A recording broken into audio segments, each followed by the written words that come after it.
the next time I was ready to go. Like, so I was half hard. Right. The next time you first get up there, and she starts flowing you get on your back, you get rock hard, and then she turns over on her back, and you fuck her. Like, she turns over on her back, and then would you do a missionary? Yeah.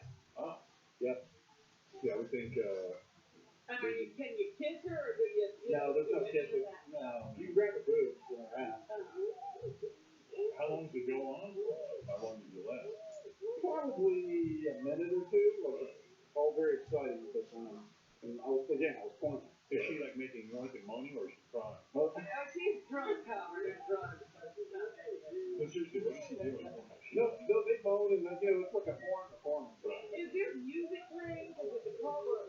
Yeah, there's a DJ. And like when she gets up and holds your condom up to show how much good is in there, like do you just like run off the stage, or do you get dressed on stage? Yeah, well, you stand there, and then when the audience claps, But you're still nude. yeah, Yeah. you get your clothes, and then you get dressed like you go back to your seat. You get dressed at your seat. So you walk naked, like a walk of shame. But it's not that. Big place. But it's not that far. It's like stepping off the console here to the couch. Yeah, but your cock stuff grippy and stuff, like. But we got condom on, so everything's pretty much in the Took it off so she could show the crowd. Yeah, she shows the crowd. So you're kind of still a little bit stinky. Yeah. And so you. And you climb back in your clothes. Yeah. And what did she do? She hands you your clothes, and then you So scoop your them up. clothes are like to the side of the stage. So if I came from the couch and say up onto the stage here, you put your clothes to the side of the stage, and when you get back, you just kind of scoop them up. So does the audience ever boo? Like, do they ever go? Yeah, somebody come back. It's like the first time you couldn't get it up. Yeah. They go. Yeah. They shame you. Shame. Because you can't get hard. Yeah. Shame. Do all your Marine buddies go like, hey, you fucking asshole, you didn't get hard? Yeah, well, that night, like all of us newbies that were there, nobody could. It was kind of the rid that was going on. Nobody took it first time. Let's say you get up there, you can't get hard. How much time do they give you to get hard? And then do they just physically remove you if you? Probably about 5 minutes. You kind of remove yourself. You're embarrassed and you're like, because you know it's not happening. It's like karaoke night, except you can't get hard. Right. Boo! Does the girl ever say no to a guy? Like, if a really gross guy ever get up there and just you ever go like, okay, I can handle it? Yeah, they do. They do. From I don't know what their reasons are, but there's times that they have said no. Wouldn't that have been great if your story was you got up there and they said no? Well, I just want to do you disclose all of this to your bride? Oh, she knows all She these. knows She knows all these stories. And she's still married. She was 5 years old at the time. I would think that would be a major disturbing thing for your fiance to find out that you were like on stage fucking sex. I mean, it's a crazy sex story. I've been to swingers parties and meeting everyone and all that stuff. What's the craziest thing you've ever done? Because that sounds like it. Yeah, that would be your story if you had it. He's got more. Yeah, I mean, I can't imagine. I think that was pretty crazy. Maybe probably the craziest stuff. I've been to swingers parties and orgies and stuff like that too. What's that? How do you get to that? There's a place in Tampa called Sol Caliente, which is a resort. Maybe the nicest resort you've ever seen, and it's all. You have to be completely nude even just to get into the pool. To get through the door. Yeah. Like, and they have rooms, and like at the end of the night, people like, if they leave their door open and there's a party going on, you can just kind of wander into people's rooms. Wow. It's kind of like Margaritaville, except on steroids. Exactly. Yeah. Is there a cannibalism room where I can eat people? So what would you do? You go to the hotel. Yes. And someone left their door open, I guess, or did you leave your door open? So I'll give you one night. So my night, door would be One open, and I'm waiting. Nobody comes in, and then the police come in. Oh. So one night we went to a Halloween party. So that's when it gets crazy because people can get dressed all kinds of different ways. Yes, wear masks and so forth. And then people get smashed, and then you get out to the pool. And then they even get into the pool area, you have to be naked. Yeah. So by that time, everybody's nude. And then What's the name of this place? STD Island. I mean, really? So you like everyone is just nude. Yeah. And it's a all big day party. and night. Yeah. So it's like a resort. See, most nudist resorts are no place that you want to go. It's like your aunt and uncle are out there nude. Yeah. This one is where actual young, hot chicks go. Wow. So you go to a Halloween party. Everybody's in the pool, fucking around, and then there's parties back at the resort part where there's rooms and stuff like that.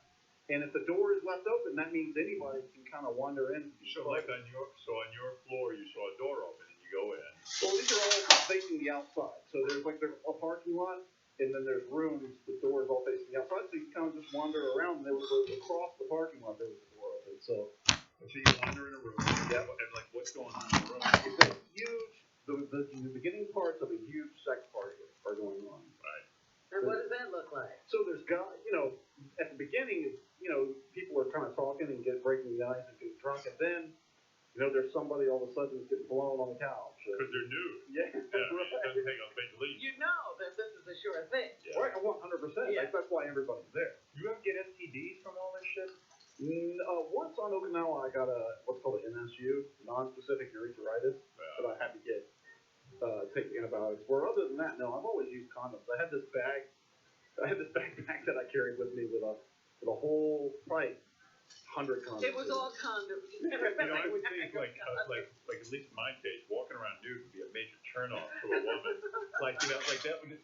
Clothes are definitely working better for me than being nude. See, at this time I was training in mixed martial arts at this particular time, so I was perfectly happy to be naked because Right. I was in really good shape at that point. Right. Now I probably wouldn't be too comfortable doing it. Wow. Wow, a bit of a fat accent. So you go in, what do you do in this party? So I went and started talking to a couple, and then I paired off with the girl, and the girl paired off with the guy. I had sex with her. Wow. But I think having sex in front of people at a club in Okinawa is crazy. It is. Like I said, the crazy thing is half the audience is women sitting there watching. It's bizarre. Yeah. Wow. So it's a weird performance. Does any of these women ever say afterwards, hey, why don't you fuck me? I mean, I enjoyed your performance. No, they sit there and watch. And they're like, one of them was a group of tourists from Taiwan, and they hung out in the bar. Do you have any sexual limits? I mean, do you ever say no? Well, yeah, of course. I mean, What are they? When have you said no? Well, in 2011 and 2012, I went to some serious therapy. Yeah. To get down to what was really going on with me, and I pulled it way back. Right. Way back. Now I'm just exclusively with my wife, and it's a pretty normal. Yeah. Pretty normal time. So yeah. So what you're saying is something was wrong with you Correct. that made you do those things Absolutely. and make those choices. Absolutely. I was acting out. I didn't understand psychology. Didn't understand back then. When I was a kid, at 4 years old, I was abandoned by my biological father, and that being abandoned as a child, the fear of abandonment is one of the worst things that a human can go through. And that's why I was angry, and that's why I acted out for a lot of years of my life. I didn't even understand why. And that was the underlying reason why was that abandonment and not understanding why I was abandoned. Yeah. And I was really angry about it for a lot of years. It's ironic because I'm angry because my dad didn't abandon me. You're hoping for that. And that's one of the worst things that can happen to you too. Yeah, it's like either your dad stays with you or your dad doesn't, or your dad It's leaves. all bad. Everything's bad. I've yet to hear somebody with a good story. All right, there he is, Brent, Mr. Sex. Well, why isn't Mamet talking to him? Does Mamet talk to you about all this stuff? Yeah, he talks to everybody. Yeah. What did you tell him? What do you say to him? Here's what I tell him. While you're young, although he is 30, I was 20 when all this was going on, but I told him while you're young and you're single, enjoy what you can enjoy. What's wrong with it? But you again are saying that this wasn't okay when you get right down to it. It was preventing you from having the life you really want. That's correct. Because I've never been happier than I am standing here today. Yeah. But those were wild stories, man. Wild times. All right. Well, thank you, Brent. You got it. Sometimes I think to myself, I should hang out with Brent. I really enjoy his company. And then you hear that. Then I hear that and I go, you know what? I got to keep it distant. Because he doesn't have the best judgment. Because he's even encouraging Mamet not to figure out why he wants to do this, but to go ahead and do it. Right. I made a lot of mistakes in my life, but you make them too. Wow. Yeah, Joe. Hey, good morning, Howard. I was wondering if you still got Brent in the studio. I got a question for him, because I was a prior Marine stationed in Okinawa from 2011 to 2013. I was wondering if he ever saw the Banana Show, if they had that when he was there. The Banana Show? Yeah, the Banana Show, basically, it's an old lady. I think she just passed it off to her daughter now, but basically the show where you go to, and this old lady sticks a banana up her vagina and basically was able to cut it in like perfect slices. Wow. Have guests actually come up on the stage and like actually eat it from her. That's got to be a magic trick because there's no Yeah, how way can you slice a the banana. Oh, and how can you put a banana up your vagina? I assume it's without the peel on it, right? Yeah, well, actually, she would actually be able to put it up there and actually remove the peel herself. Wow. I mean, it was. I'd like to see David Blaine do that. Walks right in and he goes, oh yeah, this was the intermission at that table. I'm thinking she would have been great when I did AGT. Right. She was very old. Very old, huh? Where He talked was about how he was in. He talked about how he would go to Naha and stuff. And I was actually in Naha, which is near the base that I was stationed at when I first got over there. And Is that a base that was set up after World War II, after the battles of Okinawa? Yeah, all that was. I mean, Okinawa was the base or the island that we. Like, in other words, after we defeated the Japanese at Okinawa, did we set up a base there that is there to this day? Yeah, there's certain bases there now. Basically, as a deterrent for North Korea. You know how many Marines died at Okinawa? Holy mackerel. And, now we don't even think about it. Well, we should. Yeah, it's just basically something North Korea wants to get stupid, and then you got Marines that are right there to be able to. The purpose of the Marines is to be able to deploy anywhere in the world within 24 hours. Right. Marines. Perfect point to sort of get to that part of the world. All right. Anyway, thanks, Joe. But meanwhile, look what's going on. Chicks are fucking. Yeah, this is what they got, and we bombed them, and then they got a sex club where women just lay there and get screwed by guys who win a dice roll. Giant dice. So everyone in the audience can see the roll. Yes, it's fair. Yeah. Frank, hi. Yes, Frank. Yeah, how you doing, Howard? Two guys banging a chick is not gay, and I'll tell you why. It is. It happened twice, okay, in my younger years. We were hanging out at a strip joint, me and a buddy of mine. We're drinking with this smoking hot stripper for probably 3 or 4 hours. End of the shift, she says, let's go to a hotel room. She gets on the corner of the bed, okay? She's blowing my friend, and I'm banging her doggy style. I'm not looking at him. I'm not high-fiving him. I'm just banging. I don't know, Frank. It ain't for me. You guys, that's not for me. Well, I know it's not for you, but all right. So it doesn't make it gay. I mean, All right. Well, teach us You know up. what I mean? Thank you, Frank. I don't know, man. I got a different standard. You know what I mean? By the way, Ham Hands Bill heard about Mamet's idea for a threesome, and he said he wants to have a threesome with Mamet. Oh. And he spelled it out in very graphic detail. Hey, man, it's Ham Bill. And listen, I don't know why they're giving you such a hard time. A threesome is not gay. You are 100% straight, and I know because I am also straight. So consider me. I perform oral sex on her. She gets on top of me. I'm doing her vagina. You get on top of her. You do her behind. So we sandwich. We sandwich the girl. Or I could still be on my back. She's on top of me. I'm doing her behind. And you do her front and vagina. It's a VP sandwich style. Okay, brother? Talk to you soon. There's a case of Ham Hands trying to get in on the Met back.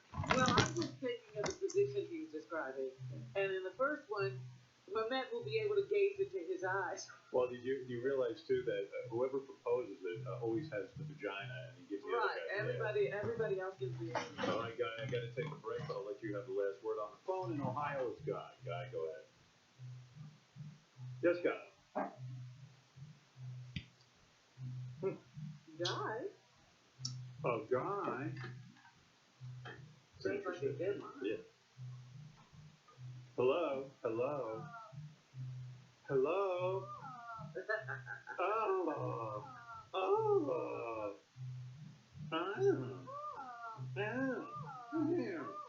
It's natural. GABBO. 1 calorie. Oh. It's amazing, What's happening? Robin, you know what's happening. I think we've got somebody who's restrained and he's trying to get on top. That's why I never hang up on anybody. You never know what's gonna. You know what I realized? I can plunk down a phone call, and even if no one's there, I can still have a conversation with them. Guy, are you there?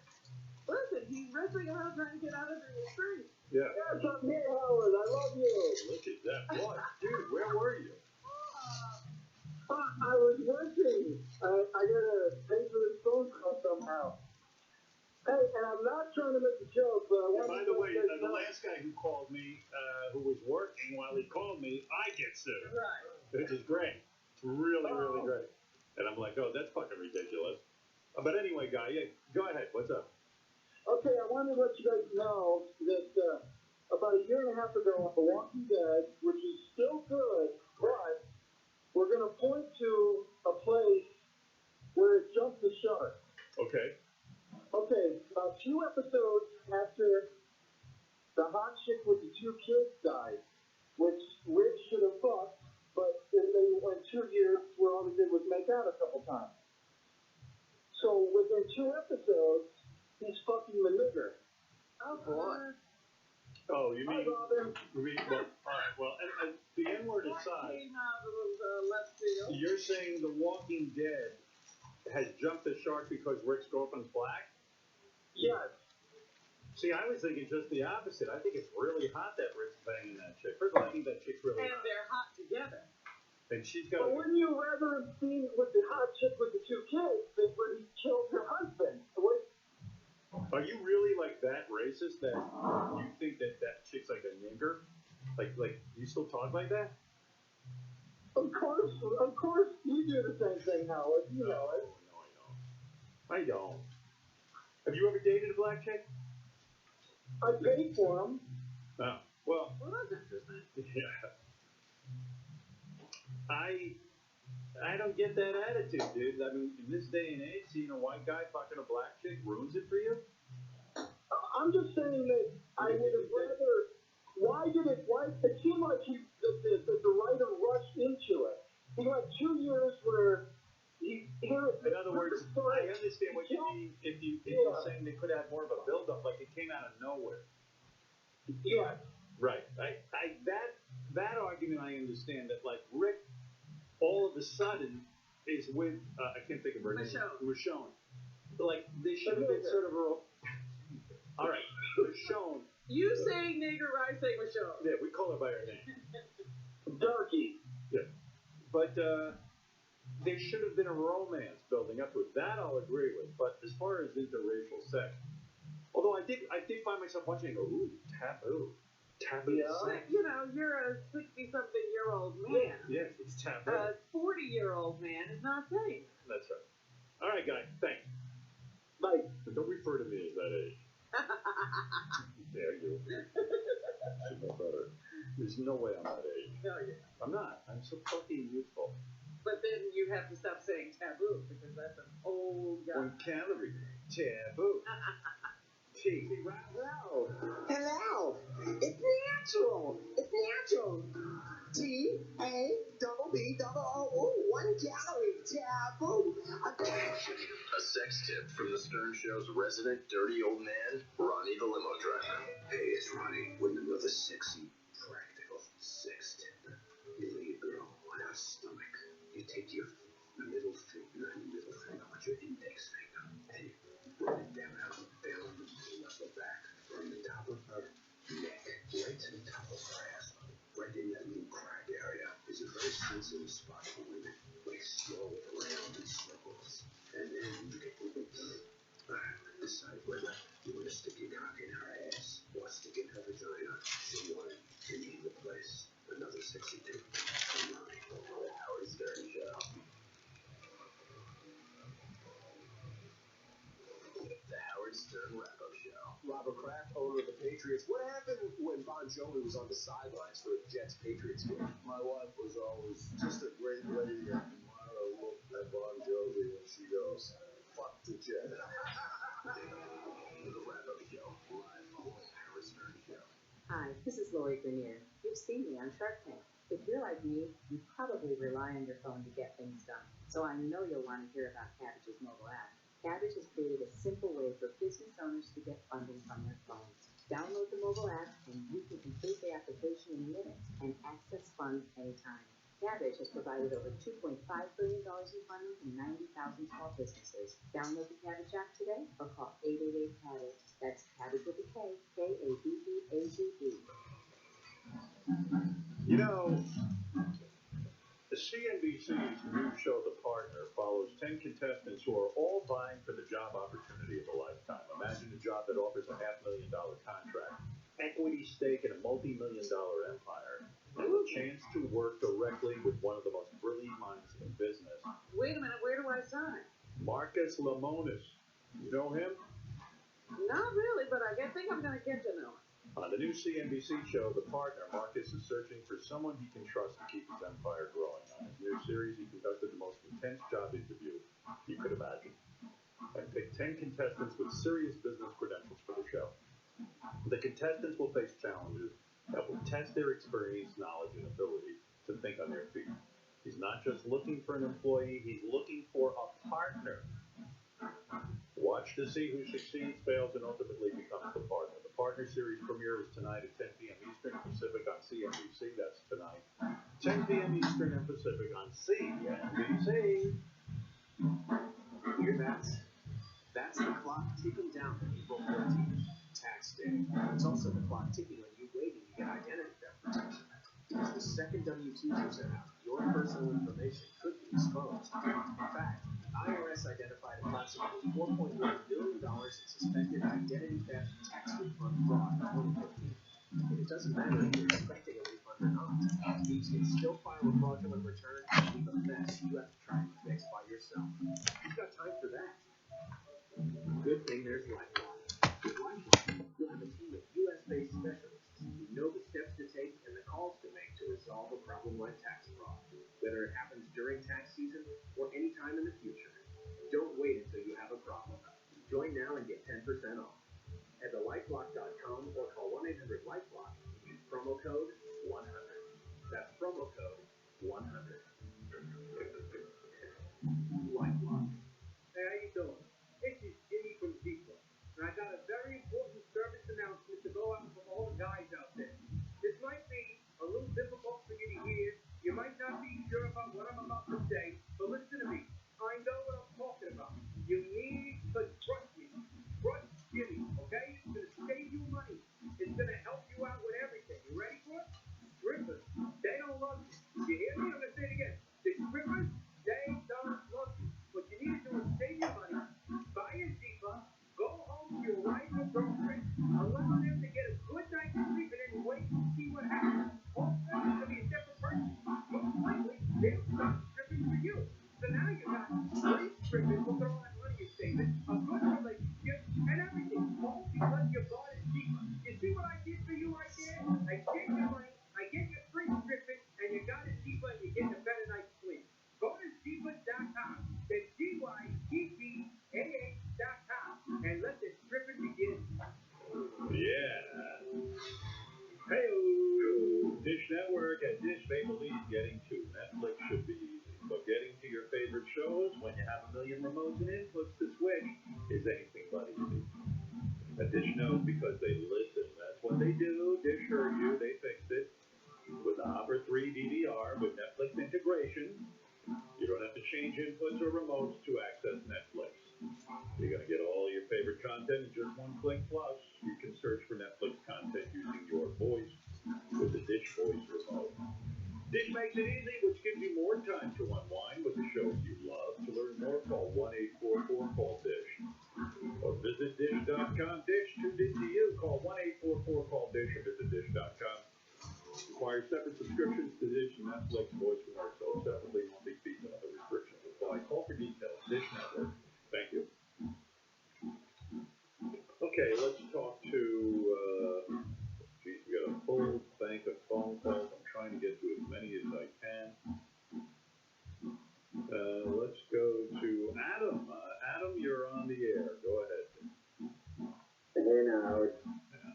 I'm in New York. do you see the Netflix documentary about Magnus Carlsen? No, I haven't seen it. I started to watch that, and then I tuned right out of it. I was like, oh, there's that guy Howard talked about. Magnus Carlsen is a genius. He, at a very young age, became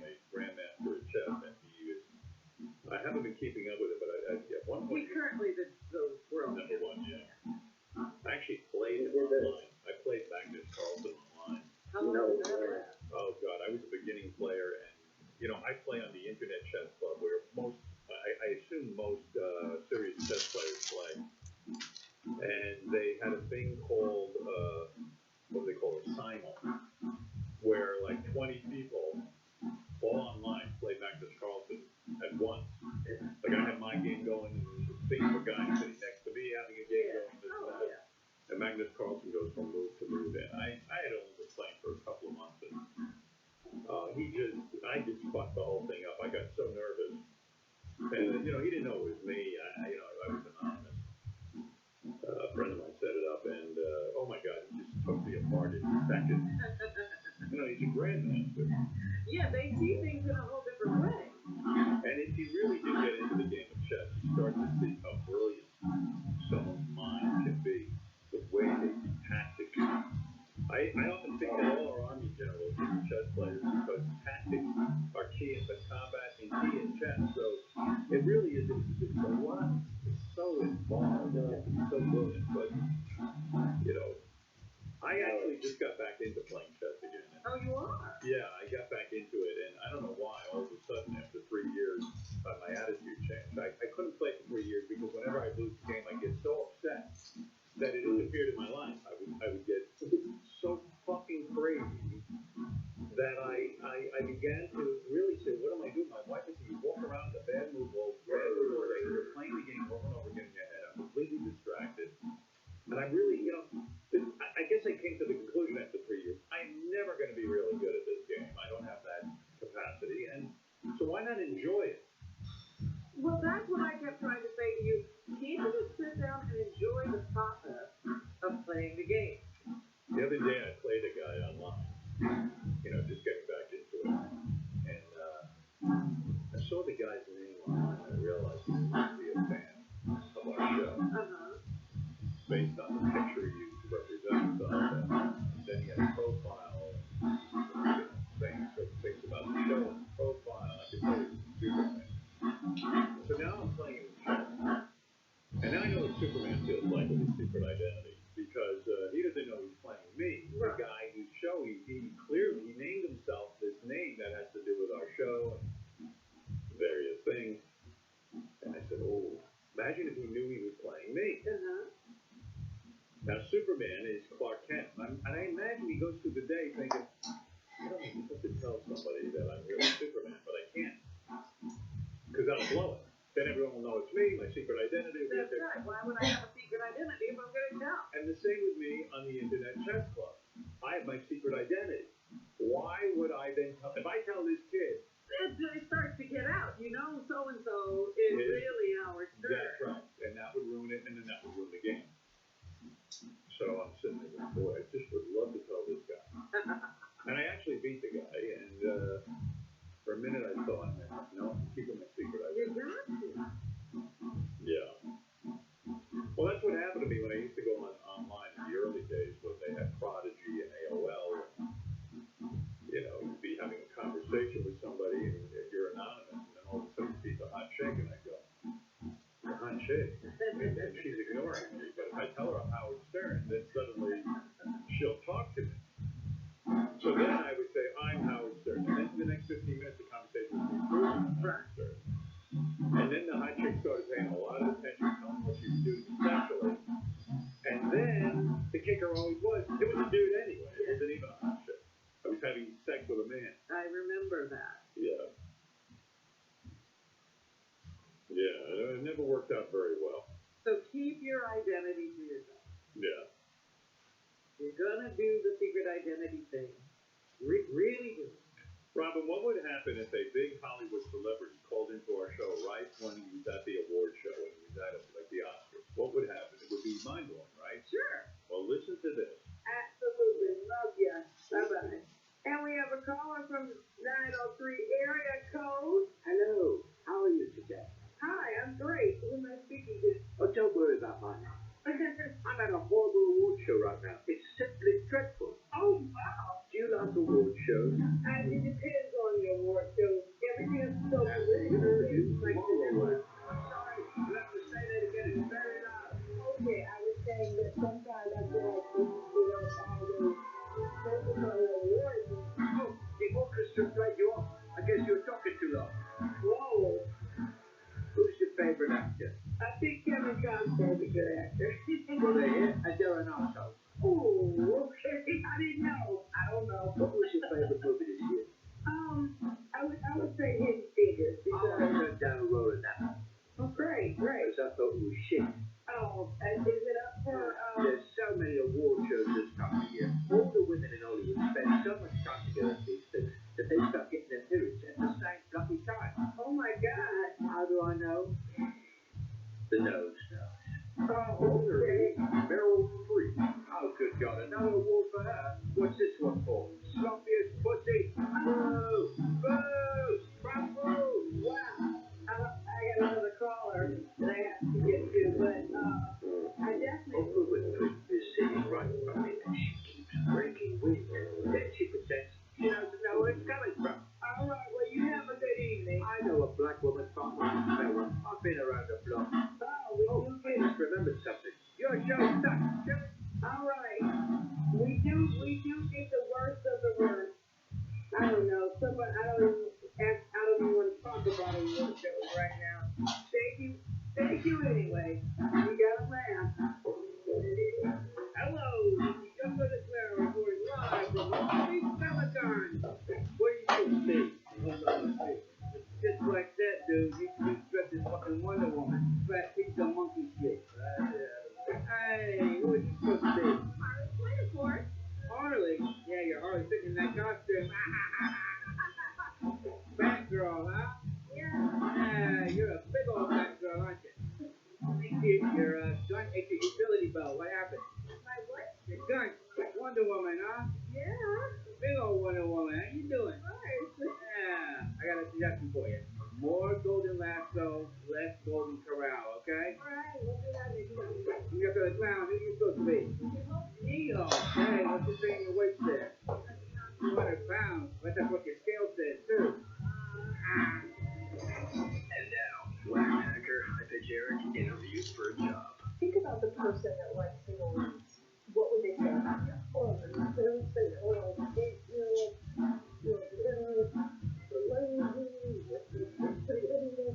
that's what they would say. Do you believe that those statements are truthful? The Howard Stern Show.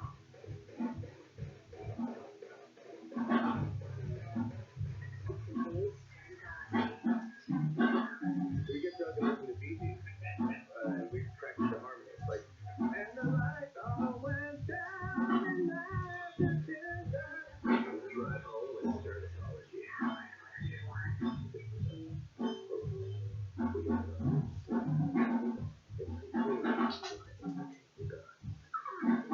Enough for this. I guess the cable guy has better things to do than install my cable. He's become the when I feel like I die. That's it, I need to ready. Oh, shoot. Wait, I'm here. Please don't go. Don't go. Don't go. Don't go. No, no, no, no, no, no. Seriously. Oh, wait, I was saying the cable guy didn't even bother to show up on time. I hear you. I'm your close listener. Good day. We're here to help. Subway is the cable guy. Good day. Sunday, next day installation. A reliable service by the driver. And a tracker will be driving pictures on case man. To learn more, call 1-844 or call. We'd love to hear. This is the deal. Restrictions apply. Call for more details.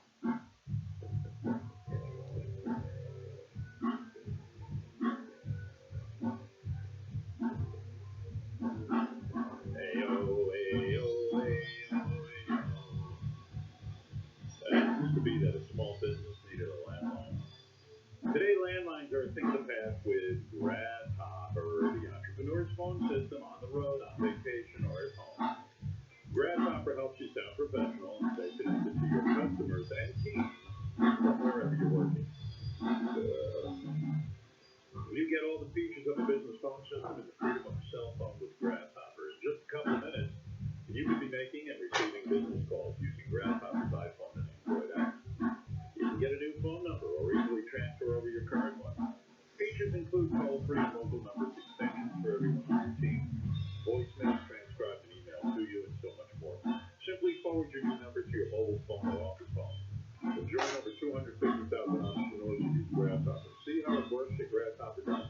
That's grasshopper.com. Grasshopper, the entrepreneur's phone system. A few years ago, my wife and I went shopping for amazing quality luxury bedding we could actually afford. And what did we find?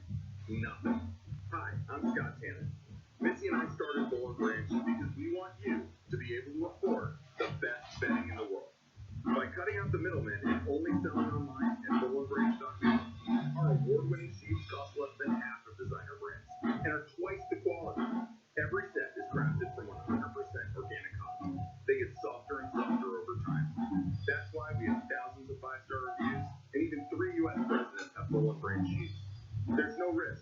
Try them for 30 nights. If you don't love them, send them back for a full refund. Go to BowlandBranch.com today for $50 off your first set of sheets, plus free shipping when you use promo code 100. That's $50 off, plus free shipping right now at BowlandBranch.com. Promo code 100. BowlandBranch.com spelled B-O-L-L and branch.com. Promo code 100. Finally, there's a better way to buy travel. It's called Upside.com. And here's why you'll love it. Every time you buy travel at Upside, you save a ton of money. And they give you an Amazon gift card worth $100, $200, even $300 free. You see, Upside bundles your flights and hotel together for one low price. That saves money, especially in business travel. Lower prices means big savings, so they give you a free gift card. And if you travel on business overseas, you might get a $500 or $1,000 Amazon gift card. And your company will save as much or even more. Plus, with Upside, you still get all your airline miles. So if you're in the market to buy travel, you've got to check out Upside. And if you're a frequent business traveler, you can get thousands a year free. It's like for just using Upside, you can get a new PS4 for your kids, or a set of golf clubs for yourself, or maybe a giant 65-inch flat screen for the whole family. Save big on travel and get a big gift card every trip. Check out Upside.com. That's Upside.com.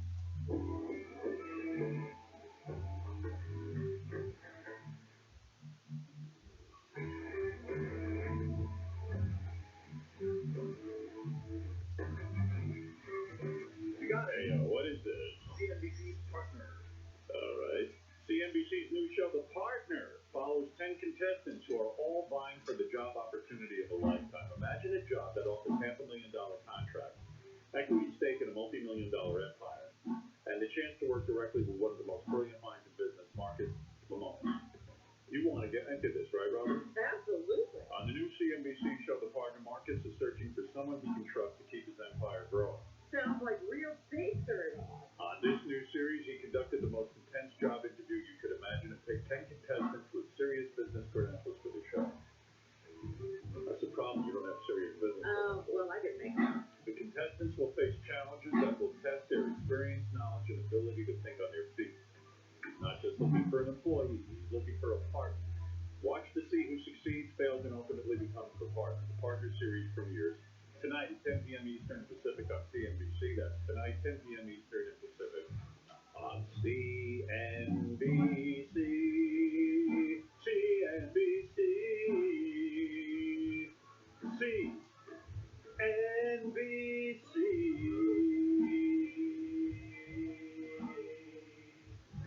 Thank you. I'm totally fascinated by this guy. He's a basketball player named Kyrie Irving. I hope I'm saying his name right. Kyrie Irving or Kyrie? Kyrie Irving.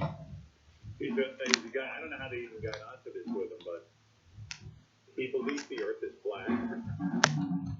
Wait a minute. Which I believe Where's too. this guy? Well, he did a year at Duke before he went pro. And Really? He can't be that fucking dumb. That's almost, and then I hear people, I swear to God, like, people say to me, well, this is like the new reality we live in. They go, well, he's entitled to his opinion. And I go, no. An opinion is, hey, I think this food tastes good. An opinion that the earth is flat is crazy. But anyway, you want to hear him talking about it? Sure. Because he's not even ashamed to talk about it. Although I got to tell you something, and you're going to think I'm crazy. I believe there are 12 moons that we are circled by, and I'll tell you why. I look up at the sky some nights, there's this moon that's round, like a perfect ball. Yes. Sometimes there's only half like a moon. So that's another moon. That's another moon. That's the second moon. Then there's like a crescent moon, they call it. Yeah. It's like shaped like this, Rob. I can't show you. It's like a banana. Right, it's curved. That's the third moon. Sometimes you see like a blue moon, and then you see a red moon. So I've already documented about 20 moons. Really? Yeah.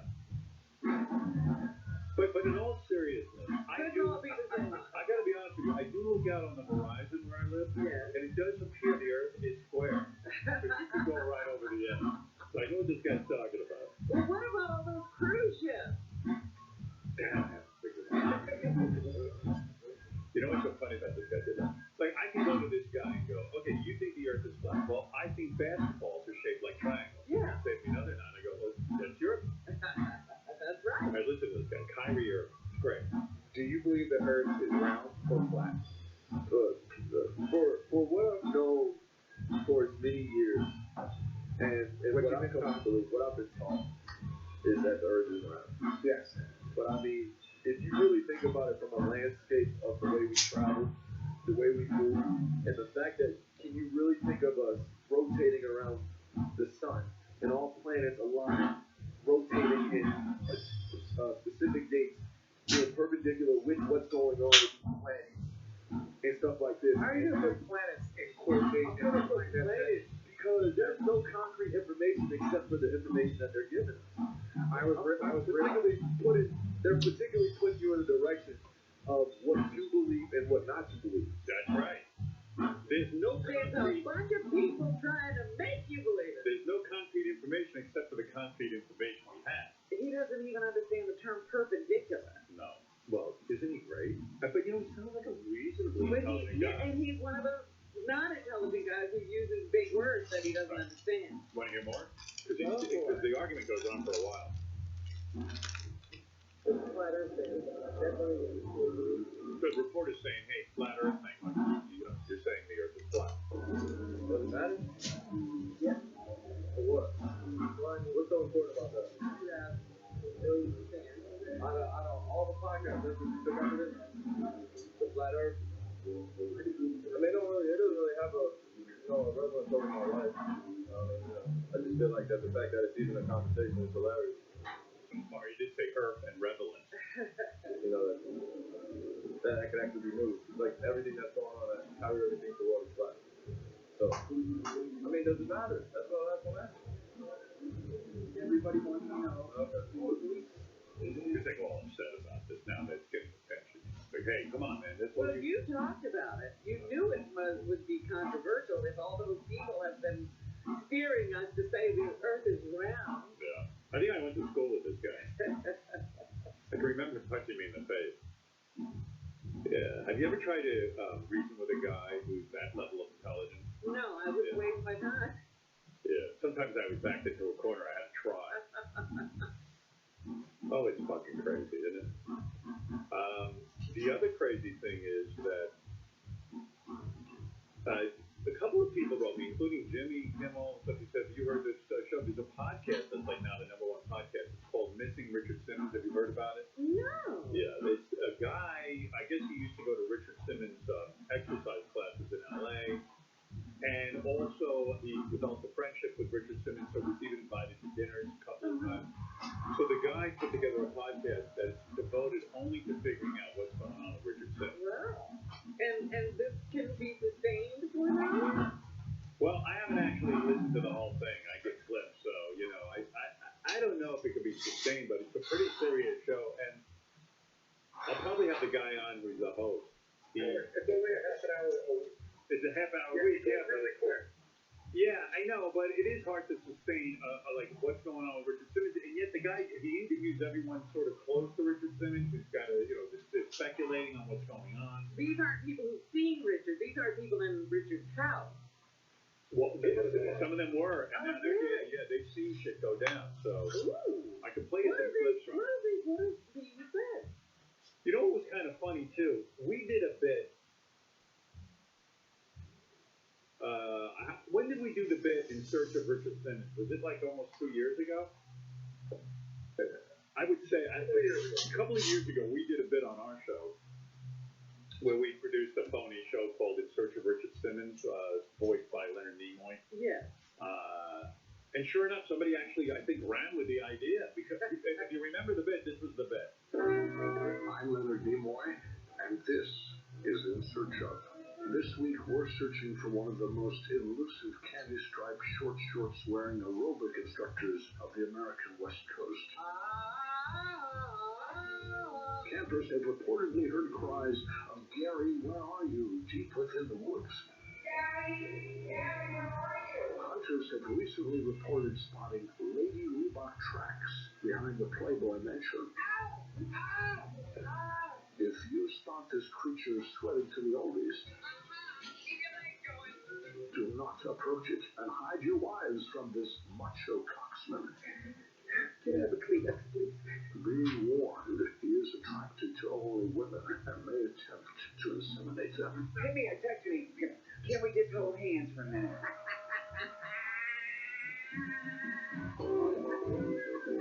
Alright, we looked it up. This was a year ago, March 2016, we put out that bid. So here a guy's actually doing the show, for real. I mean, Let me hear that. it's the #1 podcast. Wow. Although everyone I know with a podcast has the #1 podcast. I know that. I don't know how you quantify. I think you just say that. Rated. Who cares? It doesn't matter. I'm #1 in the cars. The #1 podcast is Missing Richard Simmons, hosted by Dan Taberski, a former Daily Show producer and friend of Richard Simmons. So the guy's got some credibility. He talks to Richard's friends, former Slimmons attendees. Slimmons with the studio? Yeah, and several members of Richard's inner circle. All right, so in the podcast we learned Richard was very flirty and sexual, teaching his Slimmons workout classes. Everyone goes lines up around the perimeter, and he invites people to dance with him. And if you're a man, he asks you to take your shirt off. And if you're standing next close enough to hear him, he'll be like, take your shirt off. No, come on, take your shirt off. Take your shirt off. So like, get in their face. And at first I thought that was really, I was like, whoa. They were trying to avoid huge class, but he did that. But he does it all the time. He's very sexual, very good. Crawling through guys' legs and having them look up on top of his head. It's very motivating. Sounds like a fun studio. Sounds like any afternoon at Fred's house. I didn't know that was going on. Well, hey, we kind of did. I mean, I can relate to that. Here's a clip of Richard trying to kiss me in 2013 on the show. He had one of those weird things. What? I'm just saying, I don't want to kiss you. I want to thank Richard. A what? A handshake. No. Because I know what a handshake leads to. Yeah. He'd pull you right in. We also found out that Richard at the Slimmons classes would cry in every workout class. Oh, like there'd be, which we've experienced too. At some point in that 90-minute class, Richard Simmons is going to bare his soul. Now, it's got to be said that Richard Simmons is known for being a crier. It has happened in every class I've ever been to. Sometimes it's brought on by a story about someone he's helped or tried to help. Sometimes it's a personal story about his own struggles. And sometimes it just seems to kind of sneak up on him. Like when he's working at through some arm curls with tiny weights that I swear to God cannot weigh more than my actual hand. And then he'll just lose it. And it was out of control for him. The fighter was thinking it was scary.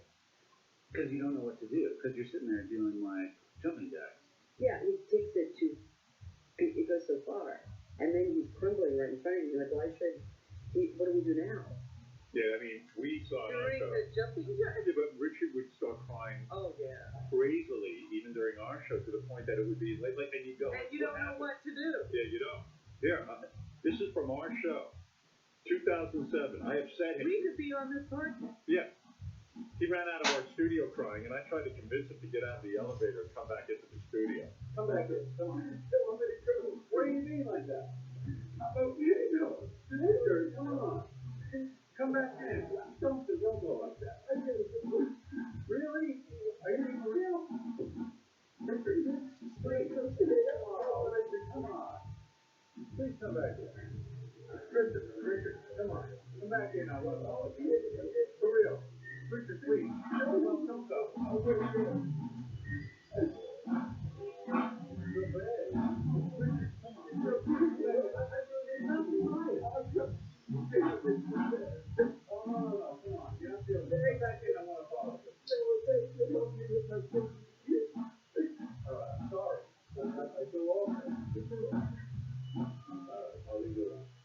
I thought he just did that for us. He's doing it every day. Oh my God.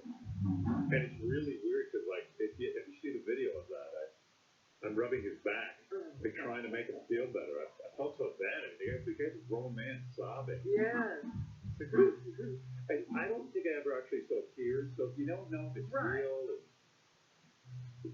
Gary has a story about Richard sobbing in the lobby of his building, like in the lobby. Gary's apartment building. Yeah. It wasn't like you. No. Gary, I was living in like a fairly luxury high-rise building, and the elevator, you know, there was like a little couch out there. So my doorman called me and said, Richard Simmons is here. And I said, send him up. And he goes, he doesn't want to come up. And then he goes, he's crying. Oh, So yeah. I come down and I sit on this couch with him, and I'm like trying to comfort him. And all my neighbors are coming in and out, and all they see is me sitting on the couch with my arm around Richard Simmons while he cries. He doesn't apparently care who sees him cry. But it is a mystery. I mean, Richard has not been seen publicly for like 3 years. Yeah. And I totally bought into that rumor that was going around that he was transitioning to be a woman. You wanted that to be true. I was like, Gary, if he becomes a woman, I'm going to your book. You do not look it on this show. If we don't get that interview. Yeah. I want that interview. And you know he wouldn't have gotten it because. No, he's going to give it to the latest, you know, whoever's the biggest. But anyway, on the Missing Richard Simmons podcast, the guy Dan who runs the whole thing for The Daily Show, he interviewed Richard's former masseuse, Mauro. And he describes like the last time he saw Richard at the house. Oh, okay. So, I mean, this is pretty fucking awesome. Tell me about the last time you saw him. It was 6 p.m. and I went to his house. He takes us back to May 2014, a full 3 months after Richard vanished from public.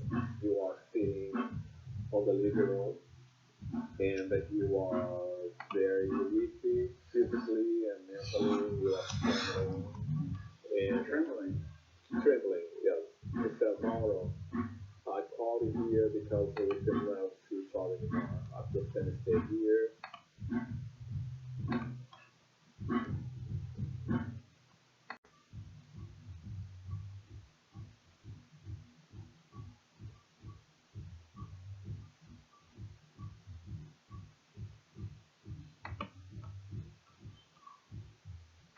Mauro says that Richard was in a bad way that day.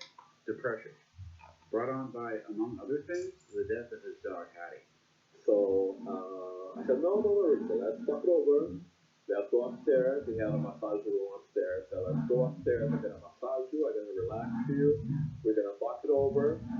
And then he finally agreed to it. And he called Teresa. Teresa, Mauro is going upstairs with me. Teresa, again, is Richard's maid of 30 years. She realized I was in the house. She started screaming like a witch. No, get out. I want to hear. Richard looked at me and said, you got to go. I said, really? Is she controlling your lifestyle? And he said, yes. She don't like me. She never liked anybody. Teresa Reveles is a witch. And in my opinion, she is the one who is controlling him through witchcraft. I knew witchcraft was involved. Witchcraft is controlling him. I know. That's how you control me. Can you imagine if I behaved like this? Like, it's possible that I could really get loopy at the end of my life. It could happen to anyone. You know, I could get old and really, like... Lose it. Yeah, no. I'm like, you're being interviewed. I went to see Howard, and, I said, let's go into the living room. and then, Beth came out and yelled, get her out! No. Believe me, I want to hire this Teresa. I don't want anyone visiting me. No, wait a minute. You know, I mean, this is the same thing as the Casey story. Casey? Yeah, where his wife had him on a plane, sending him around the world to keep him away from his kids. The last time Howard was seen publicly, he was crying in Gary Delabate's lobby. So anyway, in this next clip, and again, I mean, there's a whole show of this. Are we going to have to have placards and stand around a gate? Oh, wait, I'll get to that. I'll get to that. A lot of people feel Richard's housekeeper, Teresa, is running his life now. So, Dan talks about a dinner party they attended at Richard's house. And he said Teresa acted more like the mistress of the house than the housekeeper. I mean, in LA, a lot of people have a housekeeper, but there she seemed like she was the mistress of the house. She wasn't working or helping, and then Richard and Mauro cooked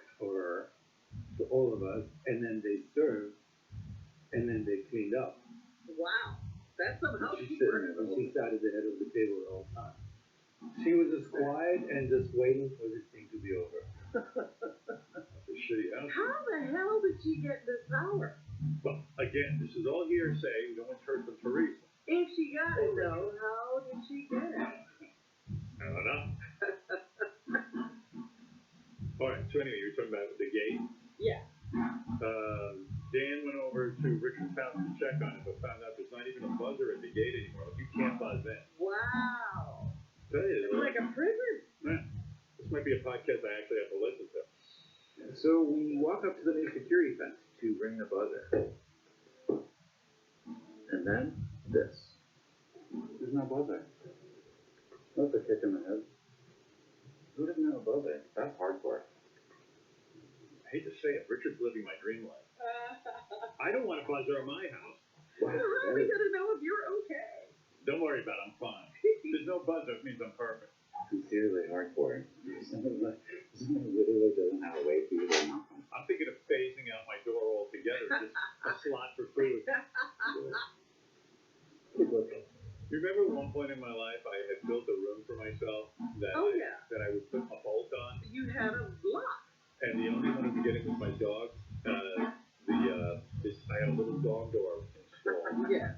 But no one, no human could get through. Uh-oh. I hope I don't become like this. I'm doing better now. Yeah. Let's hope you continue on this upward course. Yeah. But the I irony don't know. Somebody, Richard was so out there. Well, how could somebody get control of him? Witchcraft. The irony is, all this is making Richard way more fascinating than ever. I mean, I have to have him on the show. Absolutely. Yeah. I'm just surprised. How do you, what if it's like, no man, there's no buzzer, there's no doorbell, there's no knocker, there's no way. There's two fences between me and the house. Well, why don't you send him a letter and see what happens? I think they tried that. That's stupid. And that would be boring, too, because what if he responds? The whole idea is he won't. Hey, on our phone. Guess who it is? Dan? Nope. Richard Simmons. How did he get to the phone? We should ask President Trump to send in paratroopers or troops into Richard's house. Navy SEALs. SEAL Team 6. SEAL Team 6. The same guys who got us Then parachute over that wall. Richard, is that you? Good morning. It's Richard Simmons calling. I know. Thank you. Why have you been in hiding? I admit I love food, and I am addicted to it. What do you mean? I am overweight for the most part because I overeat and don't exercise enough. So you've gotten too fat to leave the house. What have you eaten today? Barbecue spare ribs. What else? 2 chili burgers. What else? Sausage. What else? Pecan pie and rum balls. Wow, that's some fucking meal. I have devoured thousands of cans of water-packed tuna. You ate all that just this morning. Fat people don't feel any pain. So is this just you alone in the house? That seems sad. It's me and my dogs and my housekeepers and pizza. There were rumors that you were in hiding because you're transitioning into a woman. My dress size was 5 or a 7, and today I can wear a 24 and a half. Oh dear, you really grown. Is there any truth to the rumor that your name is now Fiona? No, my name is Cheryl. Are you sure we can't entice you to come out of hiding with a nice woman who wants to bang you? I would rather be celibate. What about a picture of Robin's boobs? I'd rather vomit. Well, that's not nice. Well, okay. I'm glad you're okay. Thank you for calling. We'll talk later, Cheryl. Howard, how I love you. How I love you. And we love you too, Cheryl. Take care. I love Howard. I got a radio show. I'm Howard Stern. All right. Thanks, Richard. Wow. He's back. I told Bye, you. Doug. Good Doug. Wrong. Doug. Goodbye, Doug. It's Howard. I love Howard. Oh, Howard Stern. Exclusive. How do you like that? Amazing. This is a mystery, and I really hope Richard's all right. This would be a terrible thing to think that he was being kept prisoner by the house. Maybe the guy just, maybe he did get fat, or maybe he just wants to just not be Richard Simmons anymore. I don't know. Maybe he has poor health. I don't know. That's why they got the podcast. I'll have that guy on. I'll book. Chris, what's up? Howard. Yo. Hey, I love you, man. But you got to be a little bit more open to the flat Earth thing. I mean, seriously. You got to listen to this guy, Mark Sargent. He's got a 2-hour documentary on YouTube. Yeah, and it's all about the flat Earth video, no curvature in the horizon. A whole bunch of stuff, but Admiral Byrd, back in the 50s. Admiral Byrd brain. Yeah, that's Admiral Byrd brain. Chris, are we really going to debate whether the Earth is round or flat? Are we really? Back in the 1500s when Copernicus said the world was round, nobody believed him. But now, decades for. I can't believe I'm fucking arguing. And now on the internet, there's videos and stuff, but like they show. They're scientific type videos, you know. Whether you are looking at Toronto's skyline from Niagara on the lake, 31 miles away, or even Oahu from Kauai, which is up to 108 miles away from center to center, or 73 miles away from the closest points, you will not see any curvature where it's supposed to be. According to the Pythagorean theorem, which states that the curvature of the Earth is 8 inches per mile squared, Oahu should not be visible whatsoever, but you can see the whole thing. Yeah, you see what's going on? Okay. So we're going to be doing a show from the edge of the Earth very soon to try to prove this. We're going right to the edge? We're going to do a whole show from the edge. All right. Maybe I should take a break. I'm sure Ed Sheeran will be here soon. Oh. I got a couple other things I wanted to play. What's anybody got an ETA on Ed?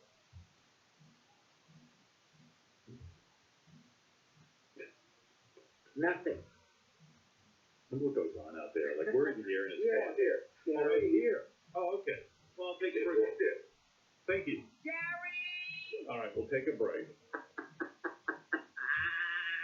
Would you like a little phony phone call into the break? Everybody loves phony phone calls. Absolutely. All right, here's yet another one where we call Swap Shop and annoy the shit out of the host. All right, you're on Swap Shop. All right, I'd like to sell a 1979 Oldsmobile, very good shape, just missing the accelerator on it, and the air conditioning in there, and the axles are gone. Well, so you do the details when they call you. Yep, more importantly, no hood, no horn, no hubcaps, no glove compartment, no handbrake or hand lamp. Somebody calling already for the car? No. There's no They have hood. to give me your number for them to call you. All right, there's no odometer, there's no oil filter. Okay, sir, I'm going to have to cut you off and take these other calls. There's no tailgate, temperature gauge, thermometer, tire. Sir, I've got lots of people trying to call in, so I just need to get your phone number, okay? Yep. I'm waiting on you. Oh, great. There's no rear view mirror, there's no rims. Sir, I'm sorry. Give me the item and go right on your business, okay? You're on Swap Shop. I just wanted to say that man needs somebody to slap him silly. Thank you. You're on Swap Shop. Hi, how are you today? Oh, I don't know. Let's just keep it going. Must be a full moon out, huh? Well, I got a used Westinghouse washing machine. I want $60 for it. It's only missing the drive pulley, the lower bearing housing, the balance ring, the lid. That's a mess. Oh, my goodness. All right. Let's move on. You're on Swap Shop. Real quick, there's no windshield or window. Oh, my gosh. Oh, my goodness. I can't believe it come back. You're on Swap Shop. I'll tell you what I got. I got a caller ID machine so you can get those rascals. What do you have caller ID? Oh, well, mine's just missing the LCD panel. It's missing the buttons. It's missing the plastic out. Oh, goodness. Okay, that's enough jumping around for today. Let's go to the real people, I hope. Things are going to open up. God's Spirit's going to begin to move again in America. I believe that with all my heart. Something moved in here a minute ago. I felt it when it moved in. Thank the Lord for the big trick. The Howard Stern Show. Play that Stephen Singer Jewelers theme song. or you want me to do a different one?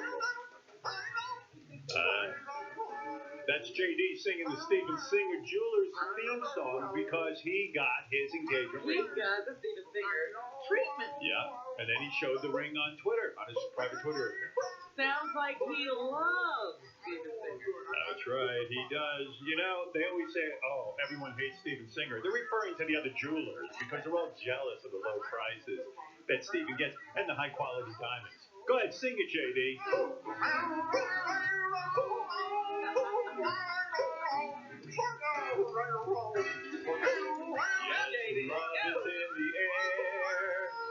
Love is in the air. Check out Steven's beautiful Ready for Love collection. He has hand-picked the perfect diamonds, set them in the perfect ring. Beautiful diamond engagement ring. Ready for love. Ready to go right now. Only available at Steven Singer Jewelers. Steven has the ring every woman wants. So go to Steven Singer Jewelers. Visit Steven online at IHateStevenSinger.com, on the phone at 1-888-I-HATE-STEVEN-SINGER, or head down to the other corner of 8th and Walnut in Philadelphia to hate him in person. Steven Singer Jewelers. One place, one prize. Steven Singer. The Howard Stern Wrap-Up Show. Robert Kraft, owner of the Patriots. What happened when Bon Jovi was on the sidelines for a Jets-Patriots game? My wife was always just a great lady, and Myra looked at Bon Jovi and she goes, fuck the Jets.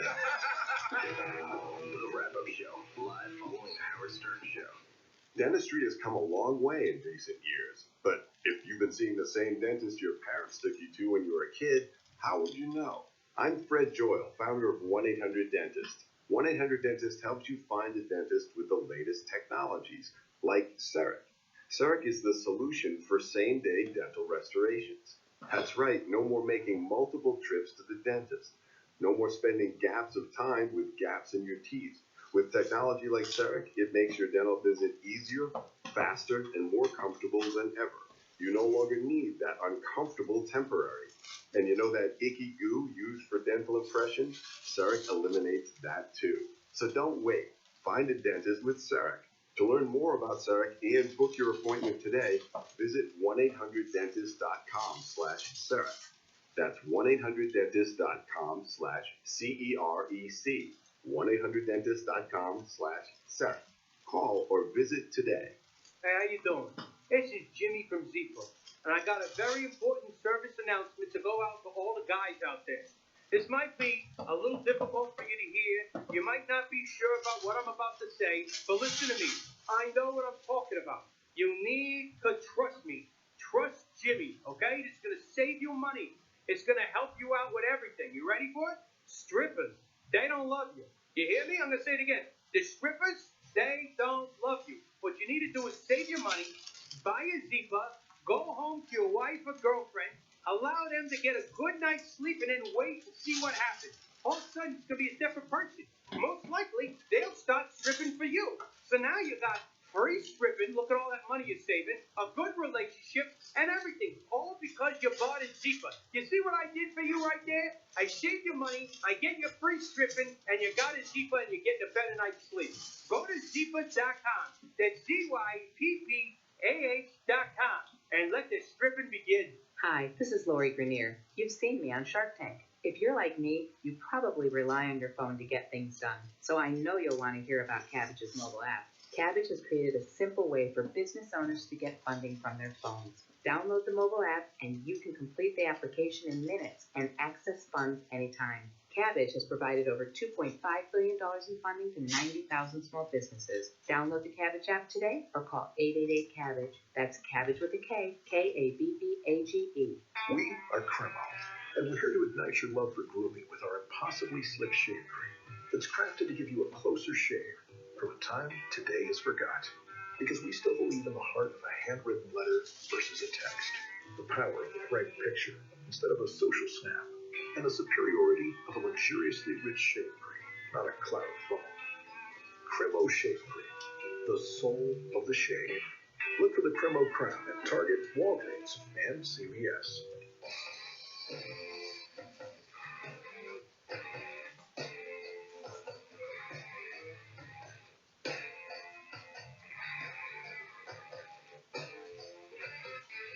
Hey now, what is this? LegalZoom, National Small Business Month at LegalZoom.com is here, and timing couldn't be better. They say approval rates for business loans are up, and so is consumer confidence, but it takes a lot more than good timing to launch a successful business. That's why LegalZoom created a free business startup kit. Part of being an entrepreneur is utilizing the right resources to help you succeed. Download your free business startup kit today, and you'll get educational ebooks and LegalZoom discounts to save money setting up your business. Plus, you can save thousands of dollars through LegalZoom's partner offer. That's what it's called, to help with financing, marketing, and day-to-day operations. Things LegalZoom says you'll need to run a successful business. Anyway, there's no obligation, just a lot of great resources. LegalZoom isn't a law firm, but they're dedicated to making life easier for business owners. Whether you're thinking of starting a business or already run one, go to LegalZoom.com/startup during National Small Business Month. Take advantage of your free business startup kit. That's LegalZoom.com/startup. Dear Tan Mom, this is Amy Poehler, and like you, I'm a mom with a full-time show business career. What's your secret to having it all? Amy Poehler, I just thank you for reaching out. First and foremost, it's not about show business. The secret is just never being married, and that's the only way to live. The Howard Stern Show.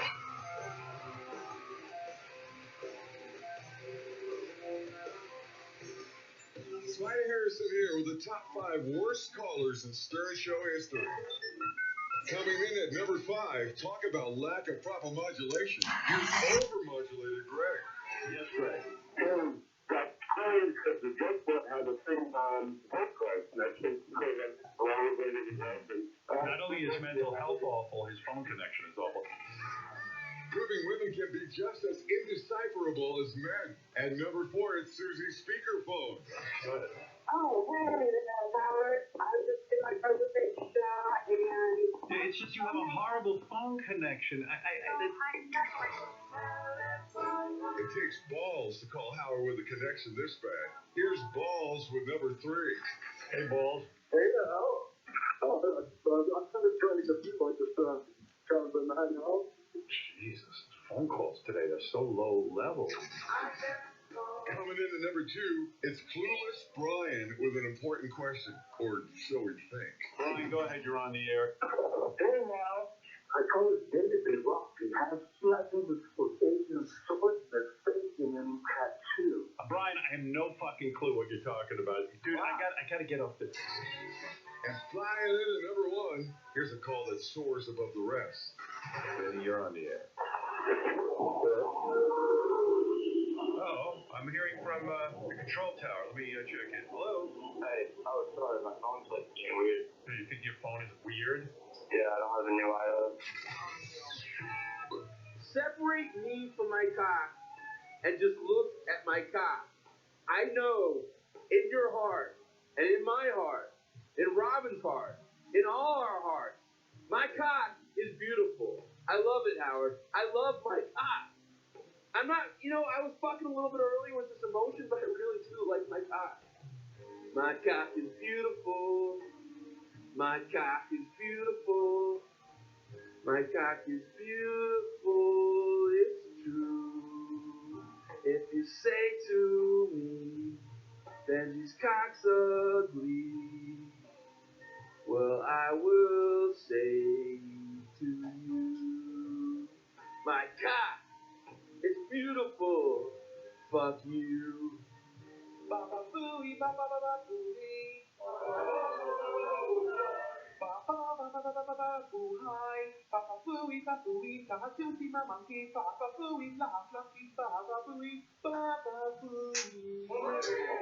Amen. Baba booey, my monkey, baba toothy. Baba booey, baba booey, baba booey, stinky monkey. We're sitting here with, like this, hanging out, doing our thing. Oh, there he is. Hello. How are you? Snuck you in. Mr. Ed Sheeran. How are you doing? Look at you. Remember this song? Remember when you recorded that? Do you know what I find mad about this? Every time I bump into anyone over the age of 20 in the United States, I go, "Love you on Howard." Everyone. Is that right? Everyone, yeah, I didn't realise how many people listen to this. I used to get insulted early in my career that there'd be anyone who didn't listen. Like I couldn't understand how someone wouldn't listen. That's how fucked up I was. No, but it's amazing. The reach is nuts. And yeah. How you doing, Ed? I'm really good, man. Really happy to be back on here. You are like the man of the hour. You're on the cover of Rolling Stone. That just was released today. Yeah. That's still a cool thing, isn't it? That's my first. That was in my mind coming back into this album campaign. The only thing I wanted was a Rolling Stone cover. And yeah, being on the cover of Rolling Stone, even though like people will say, okay, Rolling Stone doesn't have the reach. It used to be so important in the '60s, the '70s, even the '80s. But there's still something for a recording artist to see his face on. Yeah, and I've never been on the cover of Rolling Stone. It's definitely like something I have to tick off the list.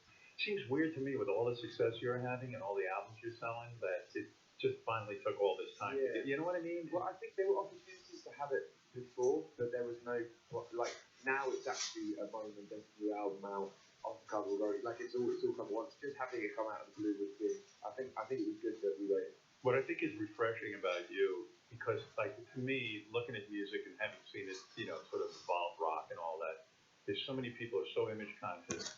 Like when you go to shoot a cover to Rolling Stone, are you thinking, hey, I want to look really good and have my hair like just the right way and put some makeup on, or do you just go in there and shoot the fucking cover? I used to really look at photo shoots. I'm not like not like a sub story, but I'm not like a massive fan of the way that I look on camera. Right. I play music. I don't really like being the cover boy. So I walked in there and Cassie, the girl that was shooting it, I was just like, can we make this as quick and easy as possible? So she literally just said, do this, and then we finished. So what's the cover? Like you just sort of sitting there? Literally quite crouching on the floor, just in a white t-shirt. But there was no wardrobe person, no. I mean, there was a wardrobe, but it didn't really get used. When you shoot a video, yeah, is it like, hey, I want to make that as simple as possible too? Because really, you'd probably prefer to have been an artist in the '60s and '70s before music videos and before MTV, right? You know, it used to be. I didn't appear in like my first 6 or 7 music videos. So I kind of like made little cameos in them. And then when that song that you just played, Thinking Out Loud, was coming out, I wanted it to have like the biggest reach possible. And I was in my mind, I was thinking, right, it needs a video that will go viral.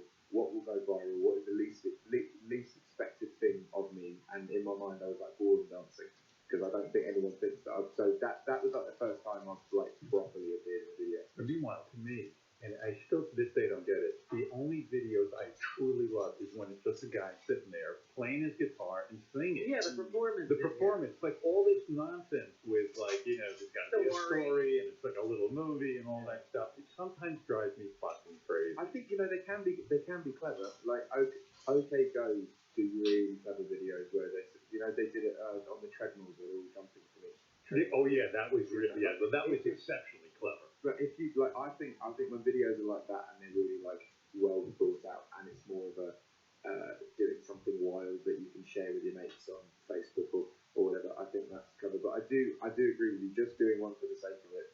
It sort of ruins the song in a sense because here you are thinking about the music, and then you got to go collaborate with a guy who has a visual sense of this thing, and suddenly you're jumping around on a treadmill, even as as innovative as that is, that has nothing to do with the song you wrote. Yeah. Yeah, but I guess that's when music turns into marketing. Yeah, for sure. But I think it's refreshing that you're not one of these guys who appears anyway to be marketing constantly. We were just talking this morning how Jimmy Buffett is now building an old age retirement home called Margaritaville. It's like. I was like, yeah, I was thinking, when is Ed going to come? Well, Ed actually wouldn't move to a place that has anything to do with margaritas. No, you know what? If I was to do anything, there's a local brewery near me, and I'd love them to make me a beer. Yeah. That's the one thing I would endorse. Or ketchup. If there was a bottle of ketchup, you have the worst diet and the worst drinking. I mean, it's just I was reading a story about you. I mean, you wrote. Arguably Justin Bieber's biggest hit song. And I guess you get to be friendly with him, especially after, you write a hit song for the guy, which I have to ask you about how that all comes about anyway. And I always think it's funny that you didn't record that song. I'm trying to think of the name of the song. What's the, yeah, Love Yourself. If you want to dance, how's it go? And all the times that you rain on my parade, and all the clubs you get in using my name. You think you broke my heart, oh, so for goodness sake. You think I'm crying on my own, well, I am. Don't lie to me, you can do it all. It sounds so much better. Yeah, but you know, first of all, I don't think you ever performed that song, right? You don't perform. You know what? I did a children's hospice charity show in November and uploaded it for the first time. And you did it. Why didn't you used to perform that song? Like, what? Because you sold it to Bieber, you felt like maybe that's doing him a disservice. I couldn't figure that out. It's his song. It's not my song. It's not my song. But you wrote it. Yeah, but I've written a bunch of songs that I want to. Like, I like writing songs and I like singing songs that I'm really close to personally. When you wrote that song, was it such a throwaway in your mind that you were like, hey, fuck this, I'm not going to record this, so I might as well sell it to somebody? Or, I mean, in other words, was it less meaningful to you, that song, when you sold it? Yeah, it was like, there was no way that song was ever going to make any album.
Isn't that so crazy? How did that come out of you? But you know what's so crazy about that story? That, like, you don't have the ability to recognize that that's a monstrous hit. So this new song that I've got out at the moment called Saturday and One in the US, I didn't want to put out as the first single. I was like, I don't really think it's that much of a hit. I don't really Are you talking about thinking out loud? The Shape of You. Shape of You. Are you Shape of You? I'm not. That song has been number one now for like 5 weeks straight. Yeah. Right? Like right on the chart. But that's, for instance, I didn't know that would happen. I did, like, in my mind, I'm very much sort of like, if I connect with the song, like, on the, like, heart level, I'm like, that, then it must be a hit, but that isn't always, like, the case. But before you release that, you go through this thing like, hey, I don't know what a hit song is. I don't know. There's no formula for really knowing. We think you know, but you don't. No, it's actually, I know what good song is, and so I record the best songs that I feel like I've written, and then I put it all on a record, and then there's someone else who kind of probably knows better than I do what songs to come first. With Justin Bieber, when he heard it, did he go, oh, okay, I'm recording that song with you?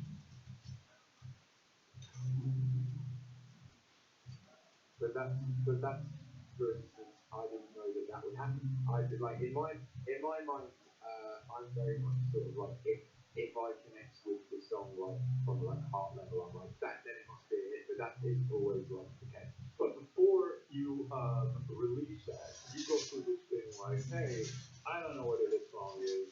I don't know. There's no formula for really knowing. We think you know, but you don't. No, it's actually, I know what good song is, and so I record the best songs that I feel like I've written, and then I put it all on a record, and then there's someone else who kind of probably knows better than I do what song. Yes. Love that spray paint. Do you have anything to say? I said I like it. I thought about calling your. It's very much. It's all I've been thinking. Oh yeah. No. 80% left. Work with me. Very overtime. Don't know where I'm. Look at this guy. He's in the worst position for like revealing himself. I'm trying to get a good look me in the eye. You really can't tell what he's twerking with, but I can tell you that he is twerking with. Oh, now I see like, him. I know. First I was like, is I that a good? was like, oh, you look great, and then like I would like move, and I was like, well, like, this is like the most hideous thing ever from every other. And I was thinking of building something, but you know what? Also, I don't even know. I'm pissed off, and I don't know if it's right. Be mad at her. But I'm like, how do you not? I'm like, it's definitely not right to be pissed at.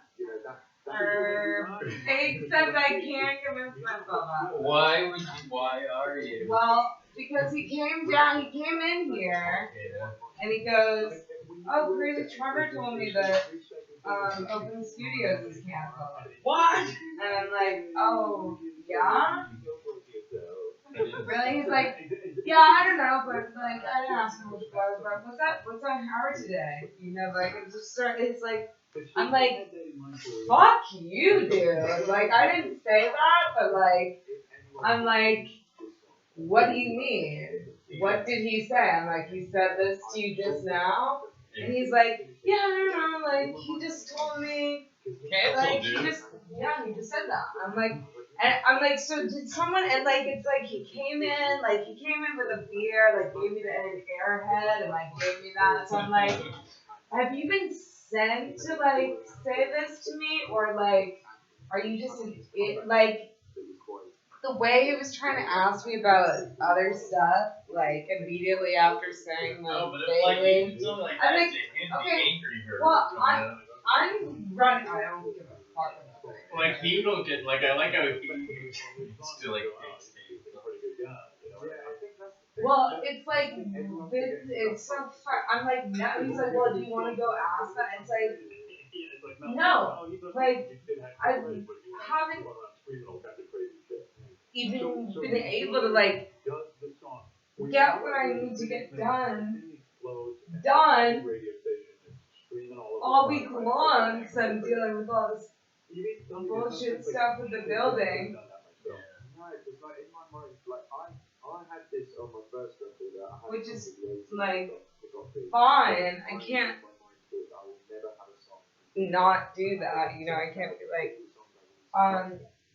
no, Ralph, and I'm not gonna create it because I'm getting my studio ready. You know, like I know that like I'm a team player for the building. You know, but it all came at the right time, and I honestly think if I'd have released the song, But so, what is the real word? and when that was the first thing, I'm like, just tell me. Like, remember when I was like, why did Alvin say it's like it's canceled, and then said like, oh no, we can still do it because that's what like just fucking. It's like, tell me when you give up because I'm fucking like.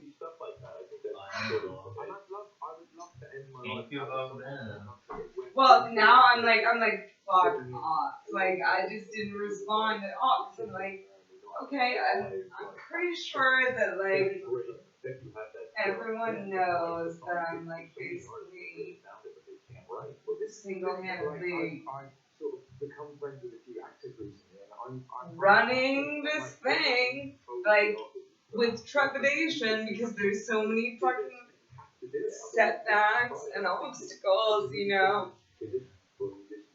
And so you're gonna come say that to me, and nobody else has said anything to me. Like, I'm not gonna go and try to find out anything because I know that nobody fucking knows what they're doing anyways. You know, like, I don't know. Please write me a new song. There's enough songs out there that But you can't ask Alvin directly. Unless, like, is it send me a text? They probably had like 6 or 7 number 1 hits just last year. He's actually, I think it's 18th week of number 1 in the UK consecutively. And he doesn't have that ego where he goes, yeah, he doesn't sing. He literally just every day wakes up, goes to the studio like it's a 9 to 5, creates a hit, and goes back to bed. Yeah, some guys like, just do it. They make it look easy. It's crazy. You know, I was thinking about it. Like, I don't need to be upset the about story it. when I'm not, you guys had a drunken night or something like, together because you became friends. You go to a miniature golf course or something. gotta get upset about it. He lays down on the ground. Even though I'm like, a golf ball. I guess it was your idea. No, it was his idea. obviously I don't sound as cool as I feel. Yeah. And you No, I mean, Send me a text message and see if I get it. But like, literally, no one is calling me. No one is texting me. It doesn't fucking matter. I don't fucking care. So I'm like, okay, like like, I don't know. Now I have to go find everyone in the building and tell them to tell me why I got that. What's up? You know, like, why do they want me to be like? 6 years now through the kind of like time when. Like, and how do they even cancel it? It's like, I made the group event, whatever, like, have been, it's like, dude, where are you making this announcement? Like, what's happening with that? I'm like, I don't even think, it's like, nobody is doing anything, so it's like, what does that mean? That means that nobody is gonna do anything other than us, is basically like this. Which I don't even know. But we all talked about. It sounds like he doesn't. Well, according to how you described it, like even he was. I feel like he went through a lot. You know, you're It's like something he got in his head. It's not 100%. How can you cancel it? Like, I don't know. Like what? And why? Like, tell me that with no actual information attached, and be like, oh, do you want to go ask about it? It's like, no. Like, I'm gonna would take time off. No, that's not my job. You know, you went off with your This girlfriend. far into it. To be like, oh, is it still canceled though? And yes, you came to my house. You're actually on the world tour. Well, I know I ain't traveling anymore. So someone's gonna have to come see me if they want to. Yeah, but how? Yeah, and even like it was fun to see you. We had a night where you were with your girlfriend Sherry. Like, how close are you to done? She was your high school sweetheart or a girl you knew in high school, which I was amazed. I would think with all the temptation you have. Yeah, I mean, Oh, that they you know? your high school girlfriend. I do. Impossible in the world of rock. I mean, how? You have to think. It's like, don't tell me anything or something. Like, that's why everyone's like, okay, well, Herb, you're doing jack shit throughout the season. So, that doesn't really mean that much to you. But, like, you definitely should just say that to me casually and then try and ask me what's on Howard Stern and what else is up with me. It's like, like nothing else is fucking up with me. Like, are you kidding me? And like that doesn't make, I don't know. Maybe I should, now it's like, now I'm like, okay, well maybe I should go fucking ask someone about it. Because, but I don't want to have to, it's like, well, if that's what you're saying to, if anyone's saying that, and nobody fucking tells me that, So, you know, it got you, right? Yeah. I know, don't go ask. I mean, then, like, I told you, Kate, I mean, it's too late to not. But how? I don't know, probably just. it's like, okay, so that just means that nobody else, so nobody's gonna like help me Right, like, you know, you're constantly looking at get ready for that. I think stepping away from that, you get back to your Tomorrow, today, and then just nobody's gonna talk to me. That's it. Because, like, people should be talking to me today to figure out, like, what they're doing or if they want to help get shit together for it. I mean, people were talking to me before. And now I haven't seen anyone. I mean, I haven't gone out looking for people because I'm on a time trial to get this shit done.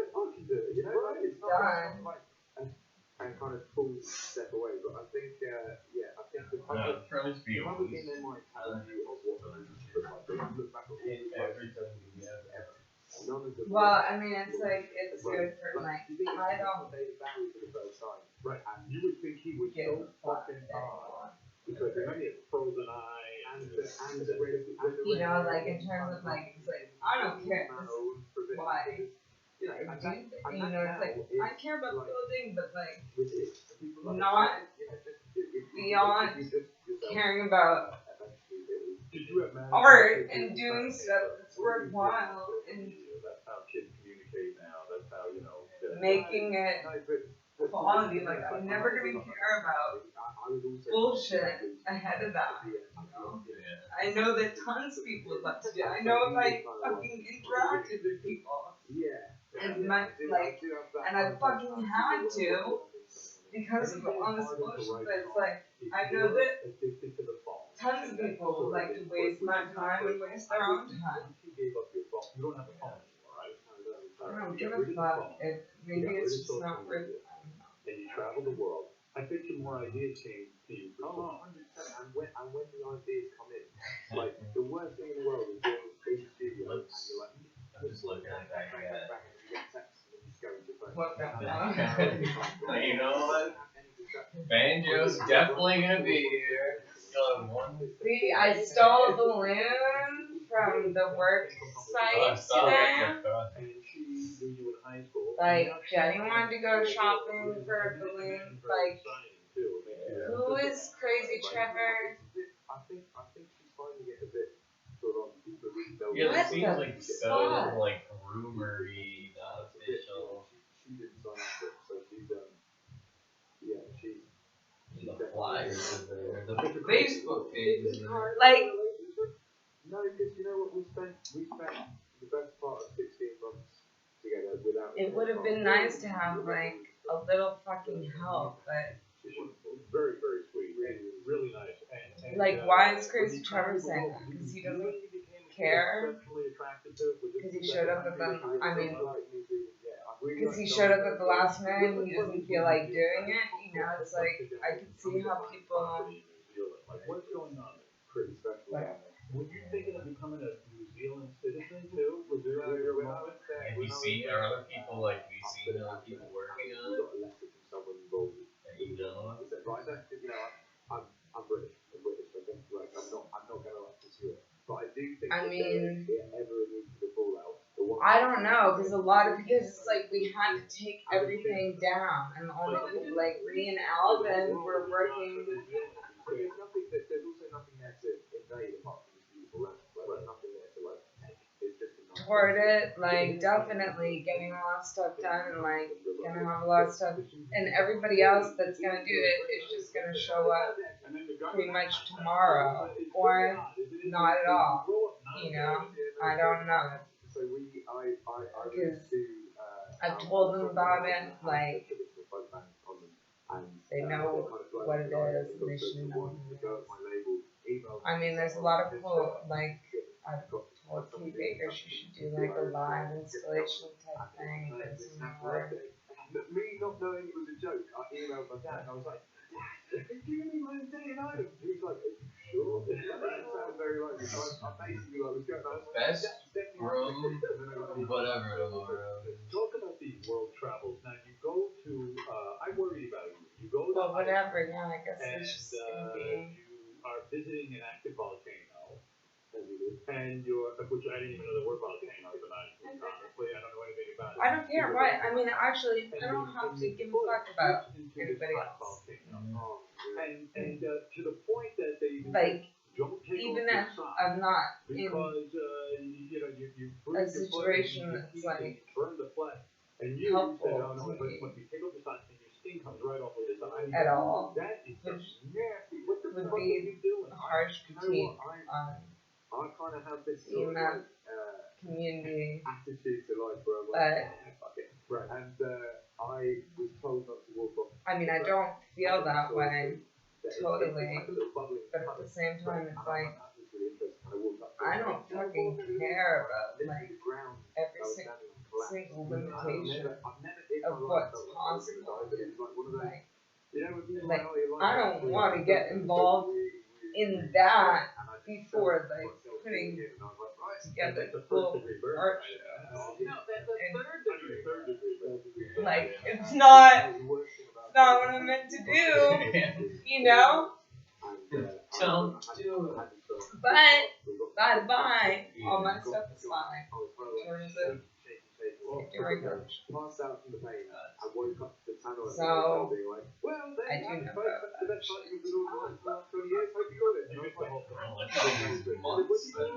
When did you get back? Huh? When did you get back? Just been working around the clock.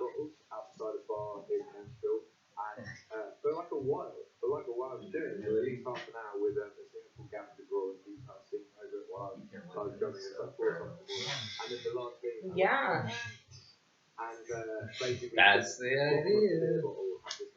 But it's gotta be, you know, like it's really gonna all be like it's like halfway to an immersive experience right now. And it's gotta be all the way there. Or else which is very difficult, and you can drum with beer bottles only for so long before they're gonna break, right? You know that. Yeah. But it was going pretty good for a while. or it fucking doesn't, because the motto here is like do it half-assed or give up. Like people don't even understand what I'm working with. They don't even have that in their fucking idiotic. That's the attitude. Right? Yeah. Oh my god, you that high? You're gonna I'm get still it there. remaining. I think most of these paintings are gonna have I'm the only other cool person in the crowd. I mean, everyone else. But Alvin, I don't know why. There's nothing really Okay, I'm gonna go. I'll be right back. I guess what on a good Howard thing, I got Ronnie. No, she encouraged it. She did. She encouraged it. That's a girl you like. Yes. She's like the world's best wingman. I was gonna say she's a good wingman. And also the reason me and Terry rekindled was I was doing shows in New York and Terry lived in New York and kind of like started hanging out again. But the actual like moment it probably rekindled was Terry was having a 4th of July party and Terry was like, oh, I'm at a 4th of July party in Rhode Island, and I was like, oh, no way, me too. And then Terry was like, yeah, she should come down. And then she basically wingman that situation as well. So She made you look like God and put that all together. definitely, yeah. Well, that's a good girl. She's a great wingman. I'd like to say that I helped wingman too. But I probably not. You probably don't. Probably not as well. No. You said in Rolling Stone that you said you went through quite a few of Taylor's friends. Date, whatever that means. Hooking up, I guess, is the proper term. You talk quite a few. Yeah, well, a couple. You talk about, well, hey, it shows growth. I mean, the fact that you're not still doing that and you can stick with one woman is pretty good. No, but I think I've been in that world and I'm Uploaded by the World of Howard Stern channel. for me having like homemates and having a girl that's like properly grounds me. That's the most important thing. Is that why you continue to live in England? Because those are real friends? Yeah, and you know what? They don't ever ask me for anything. And anytime I hang out with them, they never ask me about like how's your music going. They'll just like tell me something weird that's happened to their mate, and it's like you kind of get your veil ripped off and you're just back to being normal. Has money though kind of like I don't know if figures are true, but like they said just like in 2016 you made $33 million, with a lot of money for from where you grew up. Yeah. I thought that part of the reason you went and traveled the world and kind of got away from social media and phones is that people were hitting you up for money. I mean, yeah. And I honestly don't mind helping out friends and traveling. I honestly don't mind at all. But it was you help out someone and they never hear from you again, and you'd be like, I thought the reason I was helping out was we were mates, and they just kind of fall off the Yeah. face. Why did that happen? I think there's an element of people that are embarrassed about doing it, but then I really care. I don't really care. I'd rather like help someone out and then carry on being friends than sort of like. When you help someone out though, don't you expect them to pay you back? Not all. I mean, it's nice. It's nice to have that promise in there, but I don't expect that at all. But after a while, it does become a burden. I mean, you're sitting there going, well, gee, is this a real friendship? Why is Well, we've never seen them again. I read some stories too where like you went out to the bar with your friends and every tab was on you, which is very good, which is a good thing. And then lo and behold, you get a call from someone at the bar or something. Says, hey, by the way, after you left, the guys opened up your tab again. I hope it's okay. And they charge that with you. That's bad, right? That's not good. It just sucks. You feel used. Yeah, I mean, it's first world problems. Like, but for me, like, I've always been someone that if I have $10, it goes that day. Like, I'm not too like anal about money. Yeah, like I've survived and was really happy without it, and I've survived and was really happy with it. And it doesn't like I don't mind when it comes in. And for me, I'm just trying to find how other people do it, because they don't have the same deal. Was it weird for you, like, when you describe buying a big house would be sort of out of the question for you because you feel like a putz or whatever word you use. I don't know, really like it. Well, you would fit, my house feels Who's on Howard? Well, Ed Sheeran. yeah. Is it really? And do you know what song you wrote? That Justin Bieber one that the guy yelled at you about? Yeah. Yeah, I read that in Rolling Stone. But he said that somebody else wrote that. Ed Sheeran said that? No, Oh. Emiliano. Oh, well. Did he read an article that I read? Speaking of which, your fortune's changing. Everything's going great. Wow. You can read about it. Did I say I had a problem? Yeah. Forget about it. I'm pretty excited. But it's literally the only two artists that he's heard of Rick Astley and Little Bow Wow. So is Tyrone doing his thing tonight? But this is a big deal. We're deep right now. We are? At least I don't think I'm defriended. Why do you need to be? Well, see, I'm just like, well, because I said because we're going to the movies together. Oh. Oh my goodness. So I mean, well, you just like, you haven't contacted me at all. You got the test of his love, and if you take it, but isn't that like, like giving and you're him like, the upper hand? if that's what he is. Do I have time for this? It's like so emotionally. It's like even if you don't care, it's still exhausting. I think you Wow. asked his opinion. I don't know if it was your first album or your second album. Yeah, I guess. Yeah, because Steve showed me a post. I didn't even notice I was watching Steve told me. But he showed me a post where he said Brandon and Tyrone. That's his post. Yeah, which I think Brandon won. I think Brandon took over. And then Steve posted some thing the great shiny nipple man ruins the friendship or something Tyrone liked it. I just asked him a mundane question. Yeah. You ever find that bag of you should just be like, what's up? yeah, what's the word? The word. It's hard for him, honestly, the fact that you're both musicians. Then he just assumes all his insanity is reality. Yeah. Yeah. But I can understand being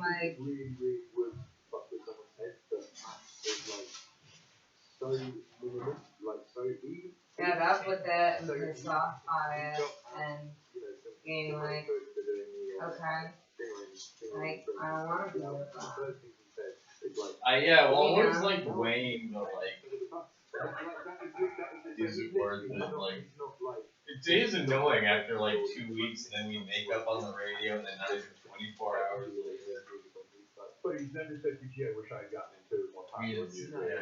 Nothing like that. It was a fun adventure. I love Mark Neer and Ronnie. I was watching you on the Grammys. I'm talking about when you won for a song. I think it was Song of the Year album.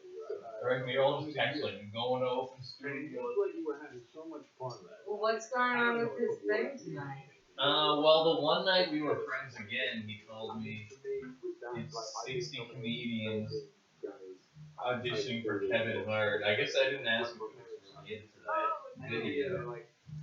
I guess I think it is. Yeah, but he didn't say but then he's like, I'm gonna have to do. He's like, I know I said I'm gonna bury those bitches. I gotta do my own shit. I got to. It's the stuff I know. I gotta be fucked up in the game. I gotta do Drive Bedroom. Gotta do That's okay. Those are okay. He always thinks I'm have a problem. Whenever he always says I just gotta do all this stuff. And then I guess the next. I'm yeah. And then he has a show tomorrow. Oh, tomorrow he's gonna be at that non-gong show thing. You know the thing at Improv that they're not allowed to call the gong show And I gotta tell you, you don't know. You've been to it. Wait, he's told you all of that. Oh wait, it's they're at Laugh Box. it's Steve. I still have these beads. They used to call it the Gong Show, but then. Oh, he told me about I've heard about it. Yeah. And he's like, I've never had a show on a Friday and Saturday. The biggest night in my career. Loved her performance with you. And you looked like you were just like it was another day. Yeah. They liked the Gong and that. He said that he wouldn't go on the Gong Show because it was for beginners and it was beneath him. Yeah, well, he was. So how is that the biggest night of his career? I think combined with Kevin Hart. Well, now it is. Yeah. He's good at that interest, and now he's like, okay, I will do the Gong Show. Why not? Well, because he was already making, like, he does all the talking. Like, he's already, like, making excuses for why he won't win. He's like, they like young people, like, I'm weird, like, if I don't make it through, it's because, you know, chorus and all that. Like, you know, the thing is, like, the worst comedian, you know, they could have the best set of their life. No one knows. I'm just like, do your best. Exactly. So wait, when was this time period where you were born? Oh, that was I drove him home the night, that Monday when we did that radio thing. Yeah, I'm not like the world's best guitarist. Yeah, that was. Yeah, that was the day before. Exactly, that was during End of our brief reunion. Our one-day reunion.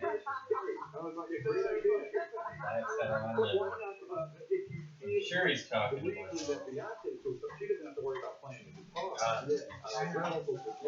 Why not just abandon guitar? She'll be like, I don't blame you for blocking my son. I don't like Martin here. Why is he wearing a skirt? I love Martin. What did Steve yeah, so he always mentions his nipples. Yeah. Like shiny like, nipples. Have you never seen it's like, if you say nipple guy to me, I'm not gonna be like, oh, Martin here. Most Like, guys. I'm gonna be like, what the fuck is It that? could be any human. What is nipple guy? Tell me the guy who doesn't have nipples, and then I'll remember. Like, there's like nipple. And like Most nipple, people have at nipple least one. snake, that would be like maybe a bit of a surprise. But nipple mammal, okay, that's anything. I know a lot of people with nipples these days. There's a lot of nipples. I know. Tell me his race. Yeah, Martin doesn't have more than one. I know, and with all the features, like, you wouldn't glance at the nipples. Yeah, I was not looking at it. It was pretty gracious of him. Like I know it was. Struggling artist, you hadn't been signed yet. Every record company had passed on you. And I guess Jamie Foxx's manager or somebody had heard you in a club and said, hey, come on, hang out with Jamie. And you hung out with him. And then Jamie puts you up in his house. The thing that did for me, like, is the amount of confidence that I'd lost being in England doing the same rounds over and over again, and going into record labels and then being like, it's not gonna happen. It's just not gonna happen. And then me being like, fuck it, well, if I can make a sort of living doing gigs in London, I'm sure I can go over to LA and do it. So there was this guy John who ran a night called Flow Poet in Inglewood. First, I flew over and did that night. I said to John, do you know any other shows you can book me in for? So he booked me in for a bunch over the month, and then I ended up playing Foxhole, which was Jamie's club, and then Jamie's manager said, come on the radio show, which I think was a serious show as well. Played on that, and then James said, I've got a studio at my house, do you want to just use it for free? And so within a month, and then I was doing home, and within a month of going there with like zero confidence, being able to fly to LA with nothing and end up one of the biggest movie stars in the world's house recording. In my mind, I was like, well, I must have something. And so going back to England, I sort of had this charged battery in my backbone. Does it feel weird living in a guy's house like that big a star and you're not anybody yet? I mean, does it feel like, I just feel weird being here? No, I didn't want to like overstep my mark at all. You know, I didn't want to like take something out of the fridge that wasn't. I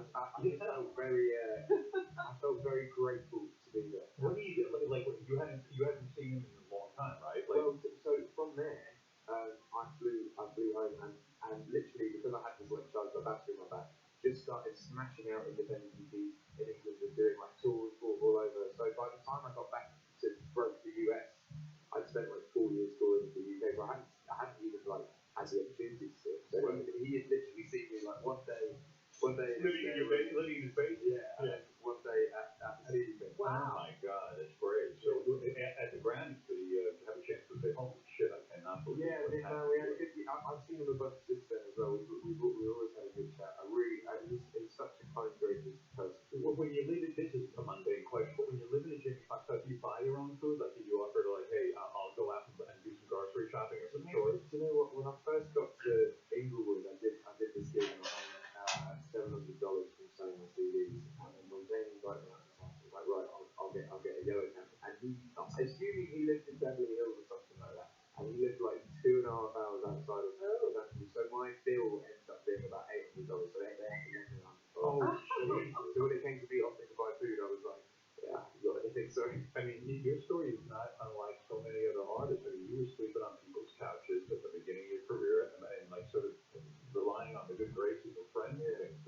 look at music. Yeah. I mean, music's a weird thing. It's literally 0 or 100. You make nothing, and then you make a lot. So to be a successful musician, you have to be broke. You have to spend 3 or 4 years on track.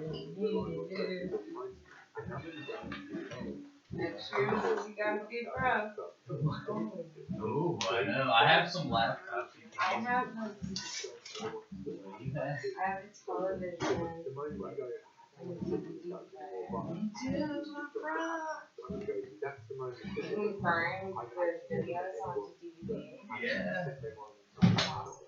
Yeah, I'm gonna use this one.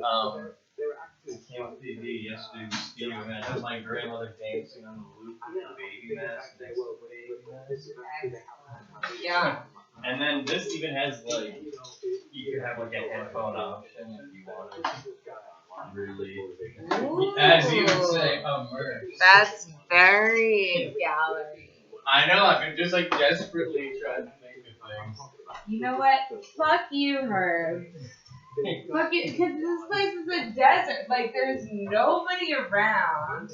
Like, I wasn't going to talk to anyone anyway. This is all I was going to do. Yeah, I know. Imagine how not stressed you'd be right now. I mean, like, I've never ever. I don't know if I'd be more stressed or less stressed. Because now I'm just like, I don't give a fuck about anyone or anything. I don't know. Like, I was just like, fuck off. But the way that, like, don't give me any information. You're gonna, like, give me some bullshit information like that. I should at least tell you what's going on. Like, what the fuck is that? I'd love to one day be aligned in a Who's on Howard? Like, fuck you. 14 kids pick up guitars and make careers out of. Hey, I'm thinking of following. It's like, and like, just his whole manner about it, it's like, okay, you don't think, it's not like you're saying, like, it's like, if you came and said that to me, you would have to be assuming that I already knew about it, and, like, you would be basically asking me about it. If you're in Herb's position. But instead it was like, oh, this is what Crazy Church said. How are you doing? Like, just so, like, phony, like, trying to, like, and, like, oh, that, that just makes me, like, it's like, I fucking hate, it's like, I'm not gonna fucking talk to you about anything. Like, are you fucking kidding me? Don't, like, say just some shit to me like that, and then act like it's no big deal. Like, yeah, to you it's no big deal, but do you even know what you're fucking talking about? Like, I think you do, by the way that you're saying it. Like, you're, like, scared or something, and then you want to, like, fucking ask me bullshit questions. It's like, and you have no actual real information about what it is you're trying to talk about, that you come in saying. So, do you think they sent him to break the news, or is he trying to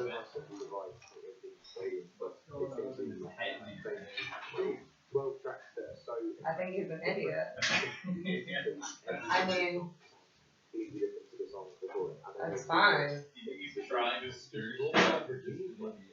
I mean, he's gotta be absolutely fucking, like, to be like,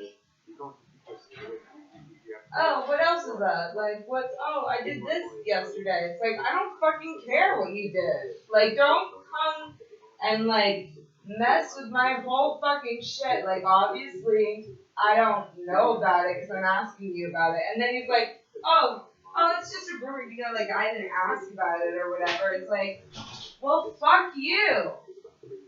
Fuck you. What are you doing here, then? Like, you fucking, like, there are times you'll be hanging out. I don't get it. I don't get it when people don't pretend not to understand. It's like, what are you fucking doing? What do you think you're doing? Like, and the thing is, I don't care. You will do that. Is there something Like, I don't. about that Did you say fuck you for real, or did you just cold shoulder him in a way? I asked him some questions and I realized that he was just like wasting my time. And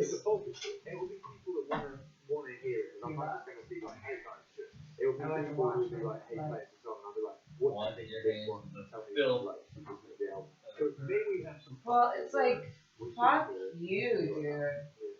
And, I've always wanted you, I begged you to cover versions, because I think you do really interesting takes on other people's music. So here we are, we're sitting in your house. Hello, I heard you're gonna bring Gunja back, and then they decided. And so, yeah, you're the person that wants to tell me I'm trolling you when I'm doing radio. It's like, no, dude, I don't give a fuck about you. Like, I don't give a fuck. I'm trying to do my shit and do like I think you're cool. Like, I think you're an ally, and that you want to be.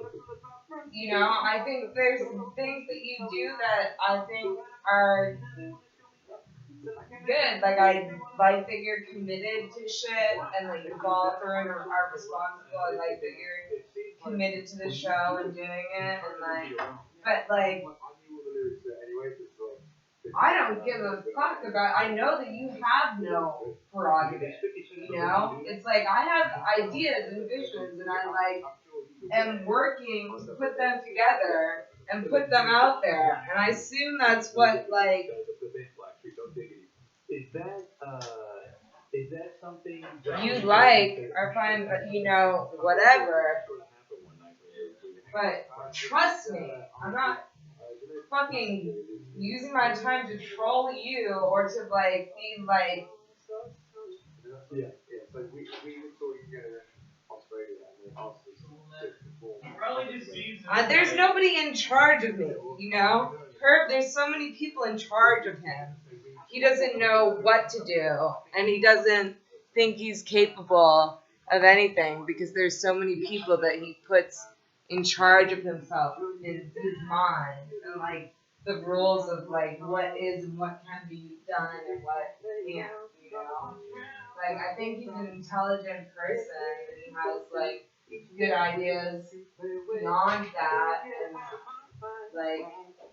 if you follow through, but it's I'm not gonna force you to follow through on any of your shit that you do and make it happen.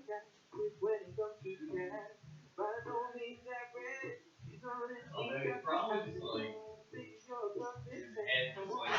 planning out tomorrow as a social day, not realizing the weight. I don't know. I think he kind of it's not.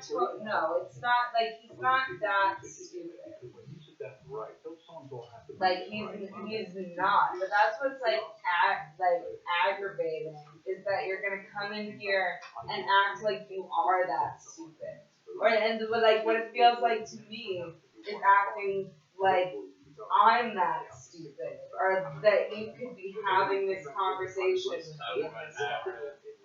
It's I'm not talking to you about fucking anything except for what you just said and what the implications of it are, and then you don't have anything to say about that. Then why did you fucking come here? To get me? It's they want you to go and hear about whatever, but if you're too scared to come to call me, text me, or come to my room, all of you, I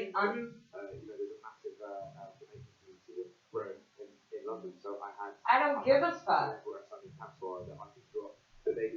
I'm not going to fucking ask Crazy Trevor about whether or not a fucking open studio is happening or not. Are you fucking kidding me?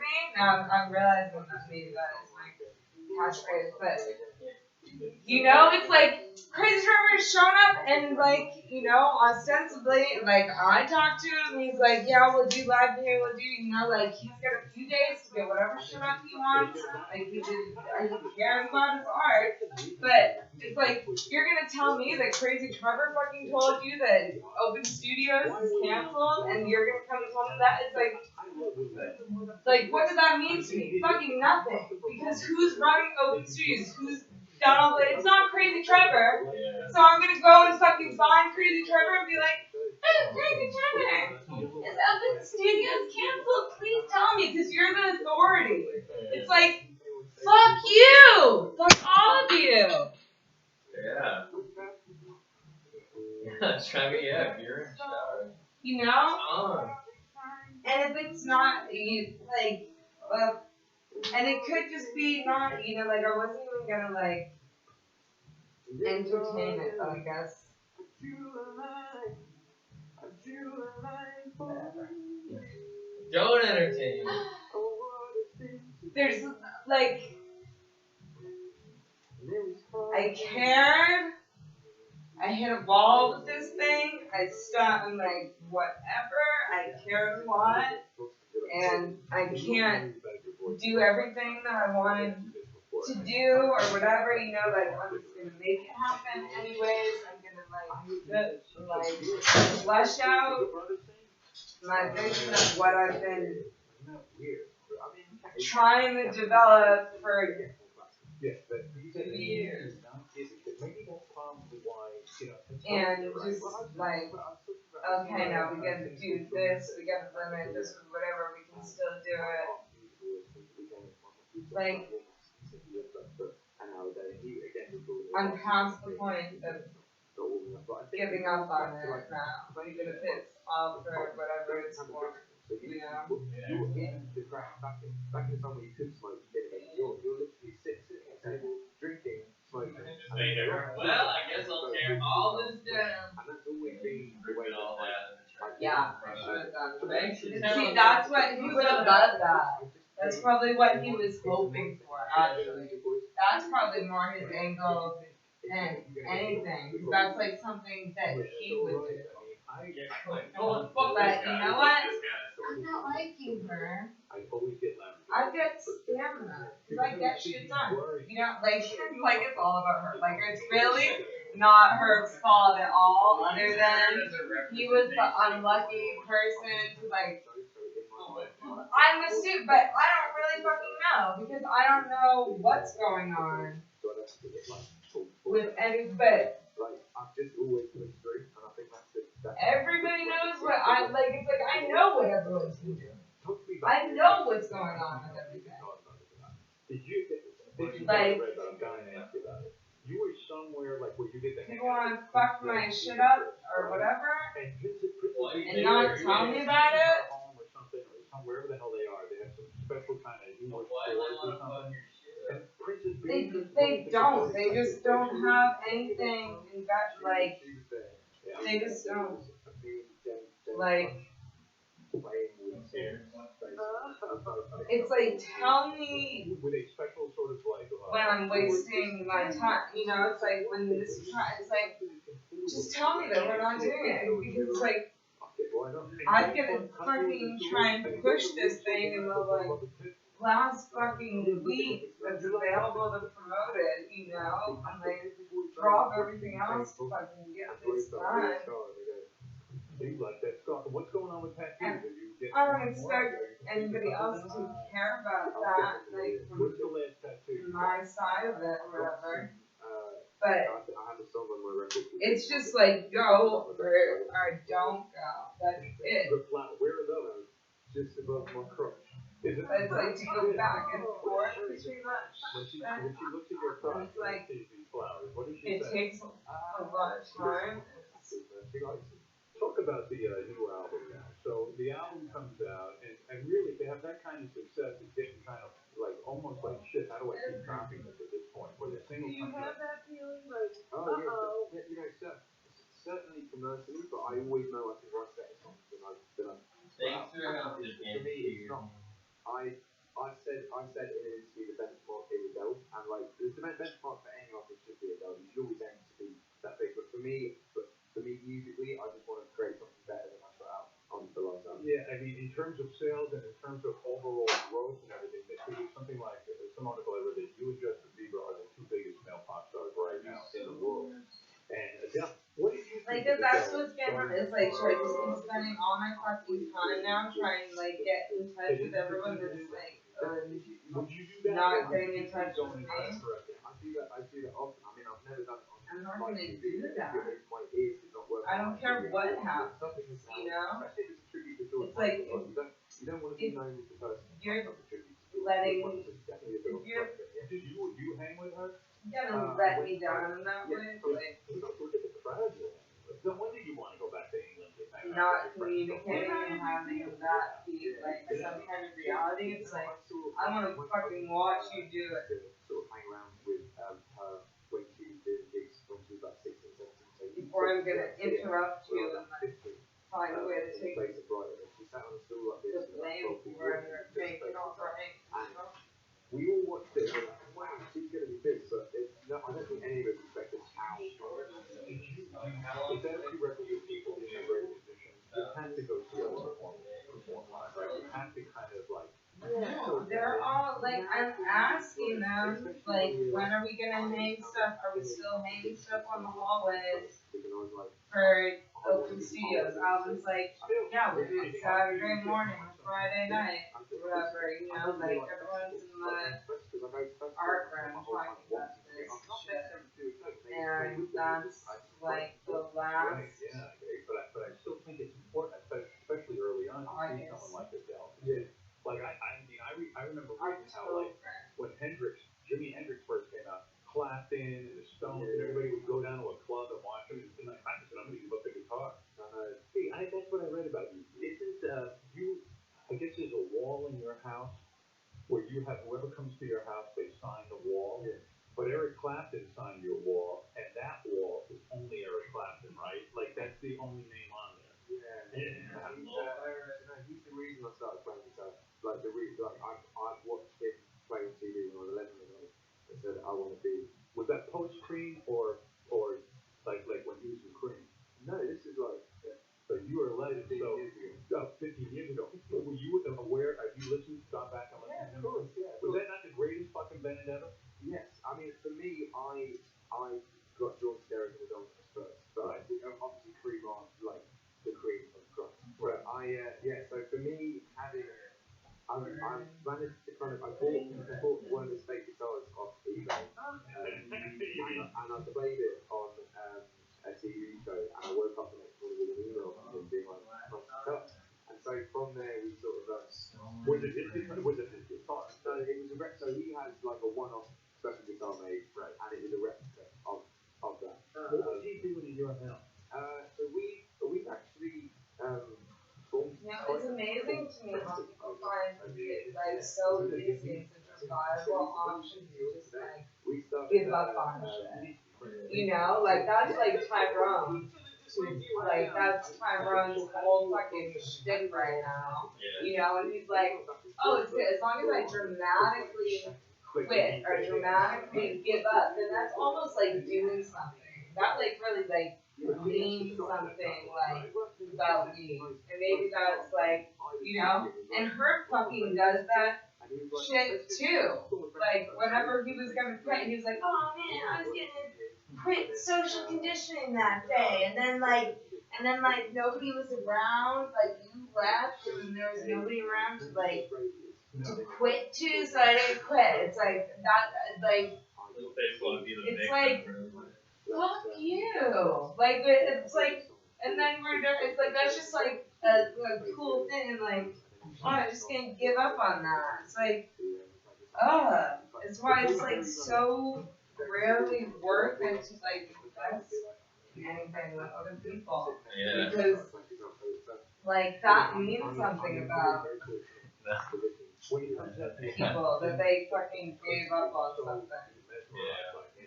I know exactly what you mean. Wow.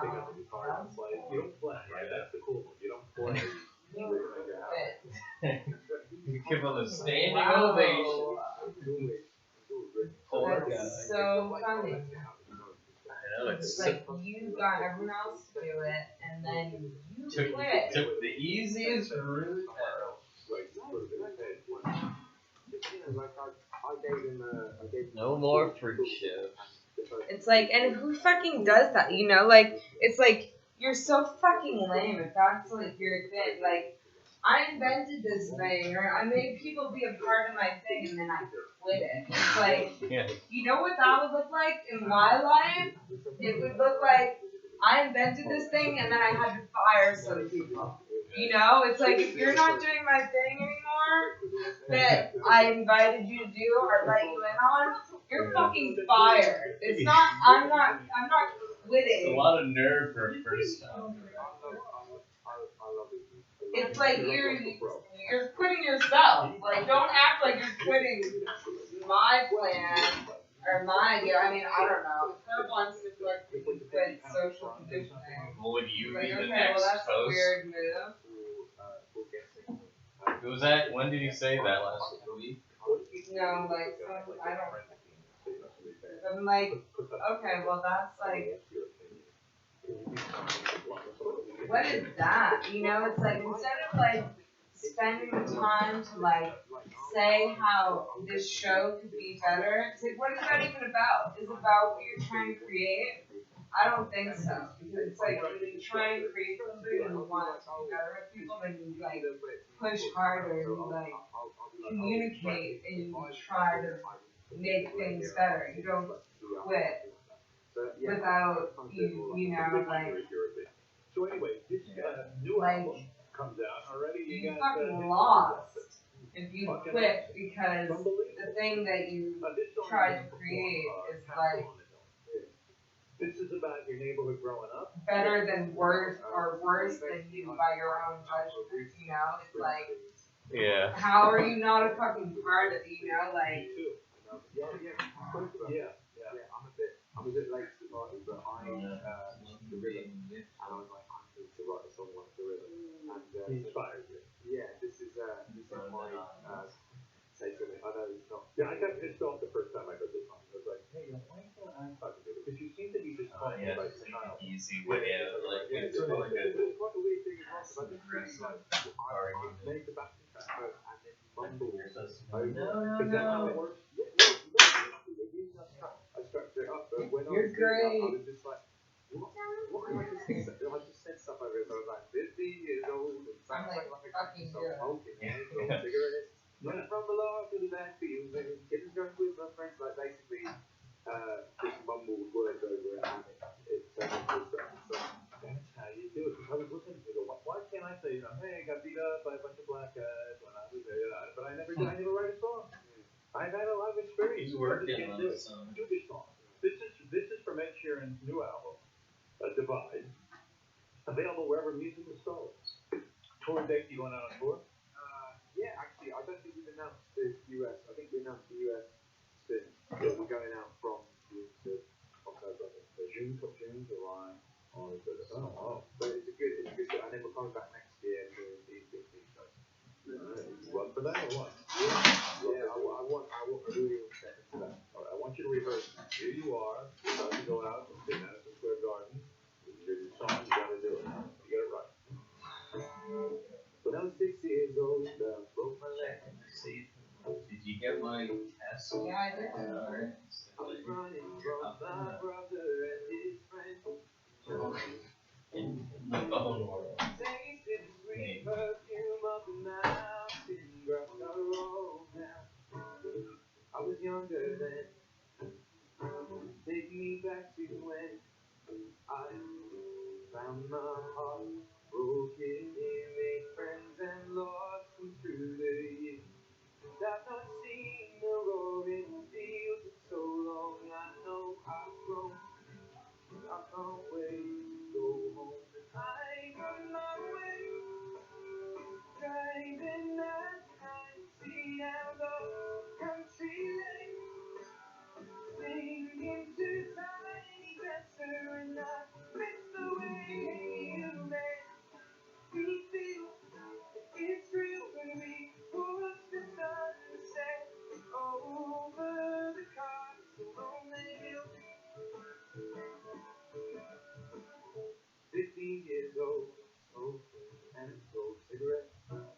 are gonna be a couple of DVDs. Running from the Lord to the backseat van, getting drunk with my friends. And my first kiss on a Friday night, I don't reckon that I did it right. I was younger then. Take me back to that stuff we found. Weekend jobs when we got paid. We buy cheap spirits and drink them straight. Me and my friends had not thought nothing so long. Oh, how we've grown. I can't wait to go home. I'm on my way.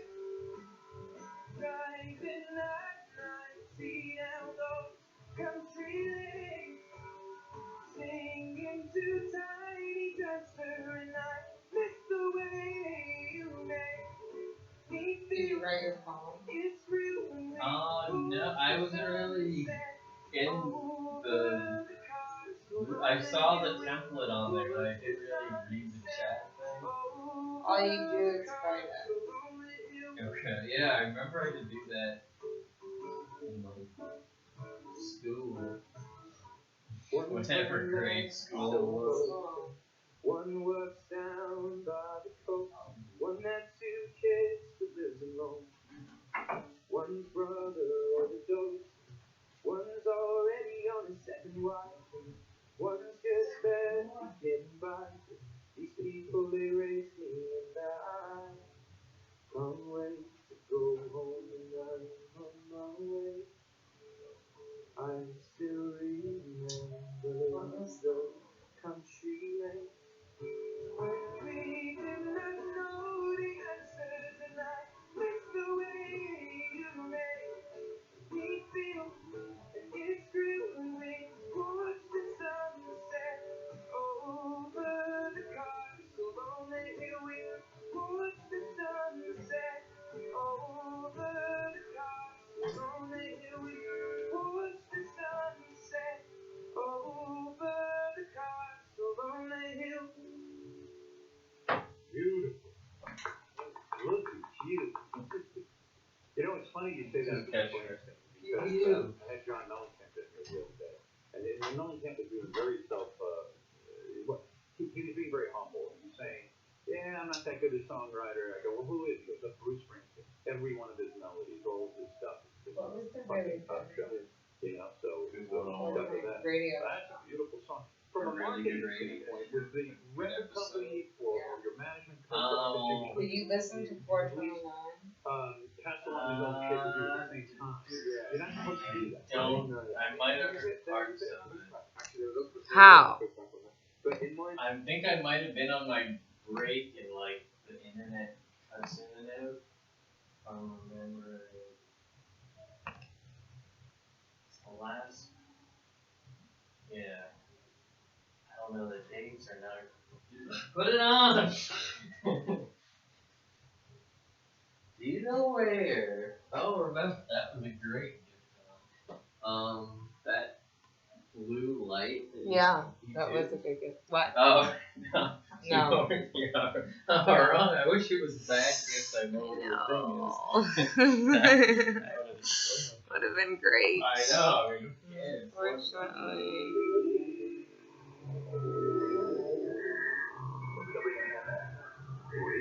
You said you had this dream when you were 16? I thought it was a recent dream. When was the guy by your shoulder when you were 16? I think her was having inconsistent. Do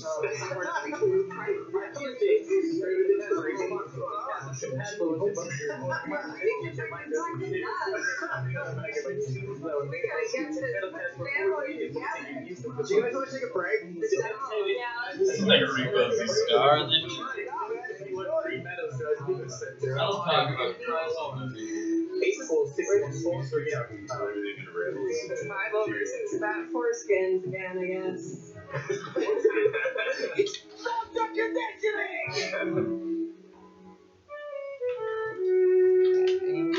It was the year 2017. And here in the city of Boston, a great calamity happened. This is the The world being disenfranchised with their entertainment and looking for something new. Gave birth to social conditioning, a group of outlaws who just happened to come together. Are you boiling a gravy right now? No. Their story.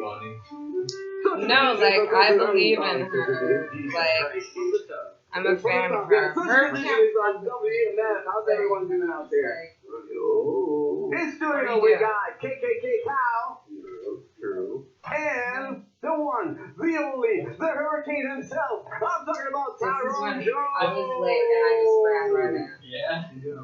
We almost didn't notice you were late. Of course, her. Yeah. Like Marvin. Did you notice? The man. Yeah, I noticed, like, because like, we didn't have enough time to mention. Why bother? Why Oh, bother? you did You're it. talking about who? Hamlock Holmes? Yeah. Yes. Goodbye. Hey, I'm That was the land herself, in and out. Oh, this rotten, stinking meat Yeah, you were excited the whole Oh, episode. God. Let's hear it. We got 2 hours. I love his no explanation. That's true. No And then the callers. It's really not surprising, the friendship. He's lying. Probably rotten. What Like if someone in like smell the history coming off your meat, little league? social conditioning. Oh, But it starts with Jordan calling her a rotten stinky piece. You've been missing for a while, The dude. first, well, yeah, Herb's like, welcome to the show. I know, This we're like, going to show on the train. doesn't start with reality. It's like, who gets You like, didn't want me So you around. took it. I owe you money. You do owe me money. Right. So that's But I this want is you some, around at some to give point me the money. moment I was kind of like took your dick down. Nah, I saw you. How much money do you owe her? Yo, just $10. Yo, much- I remember how it much being, money do you I owe remember it me? being 15. No, you gave me 12. Oh, okay, $10. Call it. So it's not, Actually, no. not 12 when you pay someone back, it becomes 10? Is that how you borrow interest? Yeah, actually, that's not screwing me out of that game. Come on, dude. I wasn't screwing you at all. But, Except for sexually and also by taking advantage of you. yeah. Exactly. It would screw me. Like, it would screw me all day long. I know that's true. I know it. I've seen the drawings. There's drawings now? Yeah. Tyrone got a lot of ideas. You seem to He likes to nap out. try to make him not be an artist. Use your comedy words. Yes, ma'am. So, Tyrone Jones, do you have some Law and Order music? Oh, I'll Ding, set it up. ding. Where's the Let's repo? Where's the How do you repo? spell accountability? That's another one. We can review repo when he comes in. I'm going to give it back to you for $95 because I'm disgusted that I even took it. Oh, you didn't take it. I did. Somehow I took it, and that was a mistake because I don't want. It's like no. It's like, what is your problem? With that I'm not even. five short I'm of gonna that say it month because rate. it's the whole thing. No, It's the promise of failure. $5 short on your rent a month late in the beginning of paying Not a rent good start. is an assurance of your failure. No, but Wait, who are you But talking it's about? But it's like I took Could this be money, any so of now that, I have it, and it's like The now assurance I'm of gonna failure, go my to the store and be friends. like, hey, except there's $5 short, or put $5 And on other top of it. friendships. Like, Well, Sorry, but I when get he that told back me like it was $5 short, she owes me. She definitely owes me. You couldn't really think of A lot of money being owed around here, dude. Huh? I'm reminded of What's happening here? What What is is happening? I What like is getting happening? into it skipping past it. Like, That's what Tyrone was trying to do, dude. I called him in the train station, trying to get out of town, so he wouldn't pay me money. he heard. Use a somewhat less friendly tone and that. His plan was just to never see you again. That's a Because of that relationship $10. name with Tyler. Well, I might be dying soon. So because Whoa, I might be you dying. got it. I don't know if I'm gonna be living soon. So, Whoa, the last why are you time- dying? I might die. Why? Well, I'm Is gonna this like a planned thing?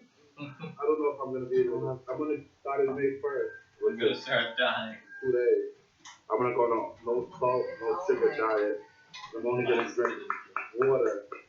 I'm gonna drink 5 liters of water, and I'm gonna eat apple. Quincy said. What are you trying to get into shape for, dude? Nobody cares. That doesn't impress me. I'm gonna try to withstand this diet. Hopefully. Did you make up the? You're not gonna die Is it from that. based on a diet or your own? Hopefully not. We'll see. I mean, Have you done any nutritional research, or you just decided 5 liters or whatever amount of? Do you know how much 5 liters is? yeah, I got. That's a liters lot. right there. I got a liter bottle. 5 That might be a little bit too much. I'm gonna drink one at 9 o'clock. I'm gonna drink one Like at me. 1 o'clock. I'm gonna drink one at 5 o'clock. Sounds like a lady I'm was gonna drink one at 8 o'clock. Yeah. So I I'm don't excited about know. that. Like 20 sleeping pills? I don't know. Okay. Like you could so easily talk her out of it. Like, no, it's not okay. You sound like it might be a little much. And I do it right. Like I said, I gotta drink this water. Live your life. I mean, why?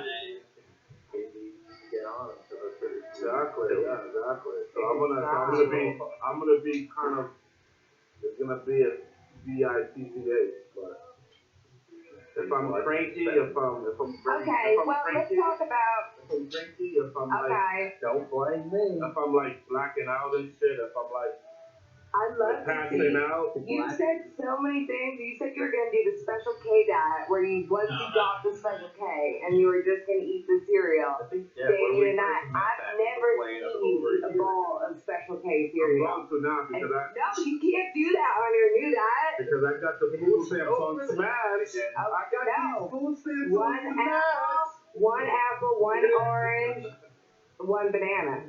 That's it for a That's day. it. Probably then. Okay, well Why? that's it. Started making. So when are you gonna eat your know special how. K? Focus on one food. No, it's either one diet or the other. Look So for the I follower. might Anything the I'm gonna town add a whole special K in there. No. No. But it gets really good actually, dude. Other than volunteer jobs. Okay, is a scam. And it's not good. Maybe. Follow through on that. Being loyal to What do you suggest? scratchers. One time I saw you just eating Where did like, you scratch them? sardines off the camera. One time I saw him just Right. Starbucks. Oh, sardines off the camera. Yeah, just There was no sardines. scratch. I thought it was like, I don't know. Oh, so you Are those like He super said that he unhealthy? scratched my So- face, and this was an ordeal. Not when you need your iron. When two people get in an argument, was it cat goes? Swipe. So, I'm not quit the show because you were up for review, you deflected your review, and then you didn't come in for 2 weeks now, and you didn't say anything about that or let anyone know. Well, And now you're back, about talking about your starvation diet, which I am happy about. I do want to see you emaciated. That's not I legal. do. You've been saying it for a while. You've been He saying bought it for you a long pizza time, in the and middle of I'm this frame, story. and I So, see each person You're like, 35. It's like, are you fucking? But once again, for now. the Like, lab when is I not showed not only physical, it's that metaphysical. And what we need you to do, that I was doing that was the last time I thought, oh yeah, he knows what he's doing. Now we The very last with time. that, yeah. what's your With that jogging. Checklist Java of jogging. everything. I knew it was I didn't think so. Java jogging. But Joke. what's your accountability? well, Why are we you can put the here? AK on. We can put the AK on now. I mean, but Have you ever held a gun? let's not do It's that like- because we have the legend. Oh, he always- If we always defer to something else, man. Even I like Herb's Yeah. smiling. That, I know, Herb's good. Remember, even on your show, he's like, why do we need to do this? What cost is Yeah. You ever added to the show? No, I like you better. What will we see? Off mic conversation. Hello. Off mic conversation. Joe, don't We got even the cameras down in studio. What? We got some cameras down in studio. Are they on? Yeah, they're on, dude. Are you on Facebook Live? Yeah, we're totally on. Dude, I'm like crossing the cameras. That was like something wrong to do, right? Like when you like. When you cross. Yeah, when you're like, I can't remember. Like I think somebody, like I think it was you, Steve, that told me that if you got two cameras like looking at the same direction, I don't know, something like that. I don't know nothing. If you get two cameras, What's going on, man? What's new with you, man? Talk to us. you don't know how to. I'm looking at Facebook. Talk to us. Man. I you want want to to hear random from the legend, man. I feel like I just woke up. That's why I don't know. Can you hear me? Almost. That's alright. It's alright. I hear it. Really? Where you coming from, dude? From where? I saw a lot of people. I was Butch. These guys like Kid Butch, the drummer. What's his name? Al? He survived cancer. Is his name Al? No, there's another one now. I can't tell what's. Marston. They're both drummers and. No, I don't think he looks like anyone. Okay, Actually. hey. I don't think all black people look the same or something.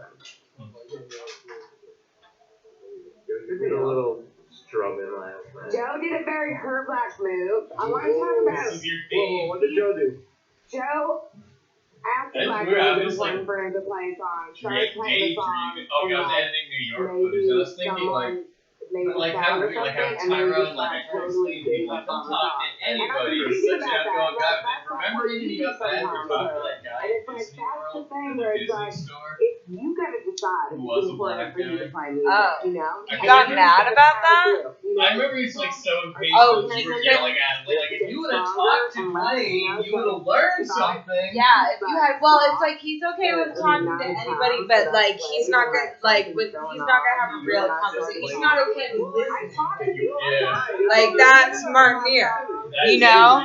Like he owns Martinier, and Martinier was like his show pony that he was just gonna show us until we actually cared about Martinier and what he had to say, and then it's like he's divorcing his property us because. You just didn't want to Because play we no more. cared about his former property, Martinier. Yeah, And it's like, no, fuck you. now we're Martin.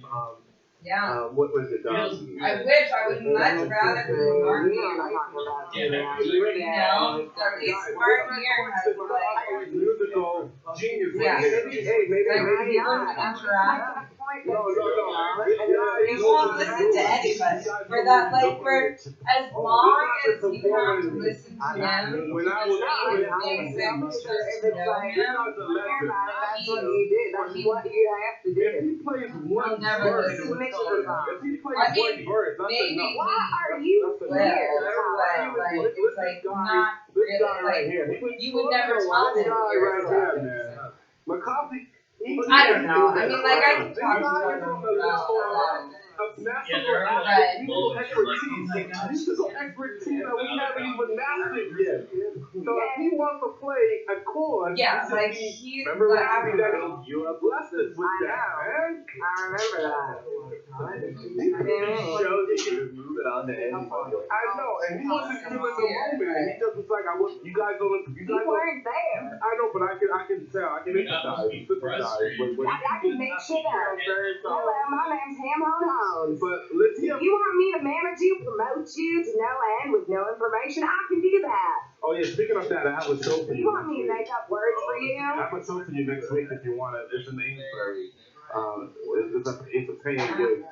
And it was not It's a show. I'm gonna hit you up, but it's a musical show for 3 to 9 in Amesbury. So the lady wants to talk to you. She wants to see your musical taste and your style and Just stuff. wants to know what I like. What's your style is? What do you think your style is? What are your? Are you country with a little bit of rock and roll? Swift with a side of With the spice. Not with spicy, but the Elvis. singer. Oh. I think it's mainly Elvis, Okay. Roy, Randy, Sweetie. Okay. Yeah, I hit you. Female. I'm gonna hit you with that info because she's been like, I wanna hear about this. Power. You know what I'm saying? Because I'm gonna try to get you in there. I'm gonna try to get Joe in there too with some musical.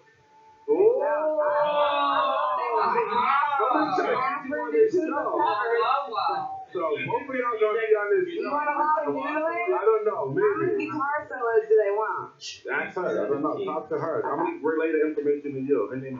This Facebook Live is not happening. It is happening. I think it's happening. It's not. I got you. Not on the social conditioning page, I'll tell you that. It is totally happening, dude. I am completely live right now, dude. Where is it? I think it's in social conditioning. So let's not lose the accountability for it. Yeah. That got distracted. So Barry, I think that we should. what do you have to say for yourself?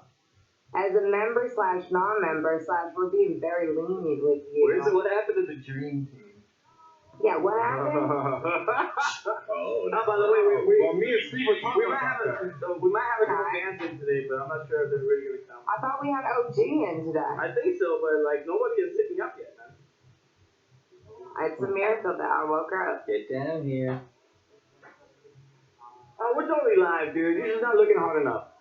On social condition on web, I hate talking about this, but I just want to share it. So shout out to Miss Weaver. You the real MVP.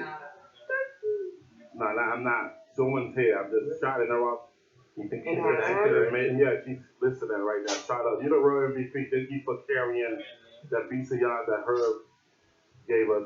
You made her carry it then? That weighs like 1,000 fucking pounds, kid. And then remember how she told the story about how she had to carry it? Like the mid-90s, dude, like 1,000 pounds. Teamwork makes the dream work. But speaking of dream work, making a dream work. It's not teamwork if you stand behind her and just tell her how to lift without like using her back. No, I was helping her out.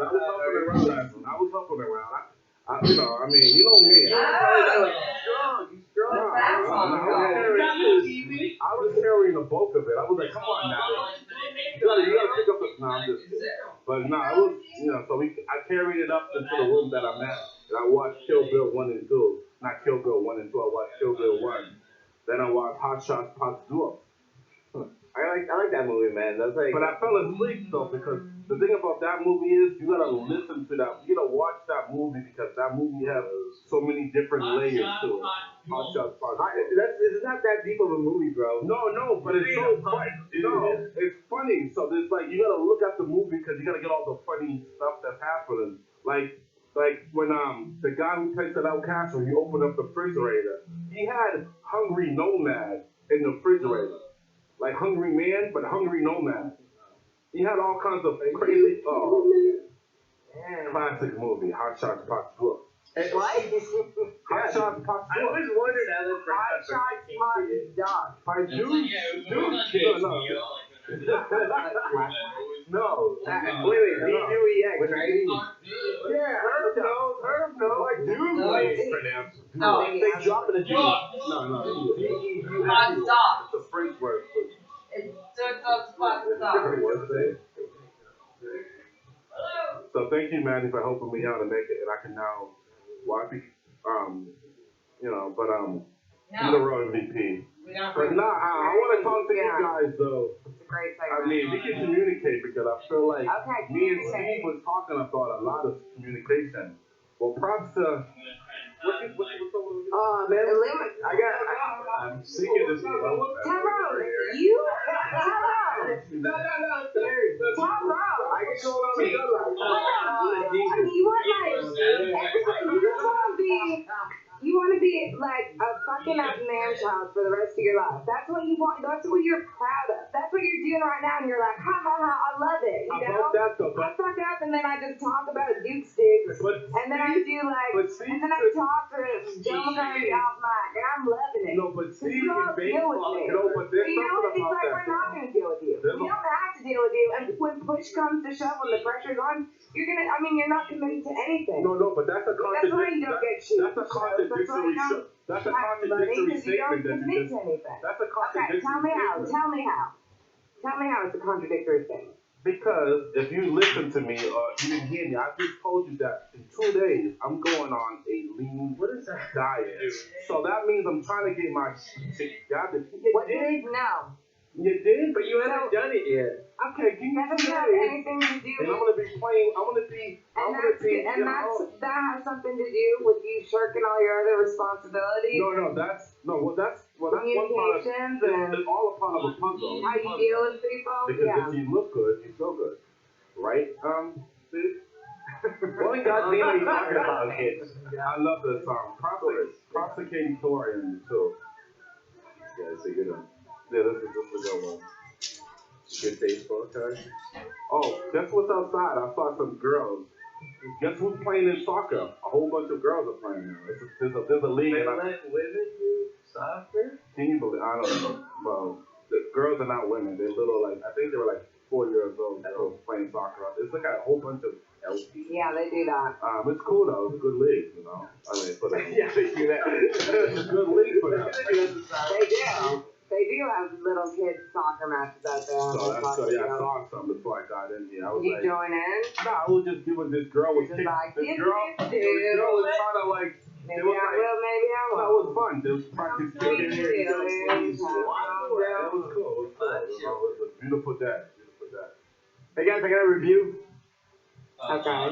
Yeah. Oh, well, What are you reviewing? Yeah, give us your Any review. questions let's do it in now. that sense? Yeah. Oh shit. How do you spell review again? I mean, it's time. B-I-E-W. Time is a Alright, here we go. I mean, like- Review time. Does he So guys, discourage it in the end? check out some autoerotic No, asphyxiation. he's just like, he's trying to. Well, actually, I don't know, dude. It was kind of weird, dude. Because like the beginning, dude, I think I started way too early, dude. So I lost my erection. And then I think afterwards I showed too late because like I was already. See me cry her? It's not gonna happen. I don't fucking show, cry. dude. I've never seen it. Anyways, I give it a 6 out of 10. Would not try it again. Tell me about this. That's your review? Yeah. Joey said, what's the name of it? What is It this? seems a little risky. This That first car one. It's alright. Yeah. How many people, do you know people that have died from that? Because I do. Yeah, like I think Aaron Hernandez died from it. Why are you trying to get into that? I know it was only once. I did it once, but I had to like start all over. We need you, man. Don't. Guy, you know, like That's like, Legend. I was just gonna say that's like as far away from like a date as you can get. You know, like that's like putting yourself in the permanent category. That's like the opposite of Tyrone's diet. Like if you could take a diet to become more like Tyrone, that would be like breakfast. You know, it's like how can I guarantee that I'm never gonna be like in a room with a woman?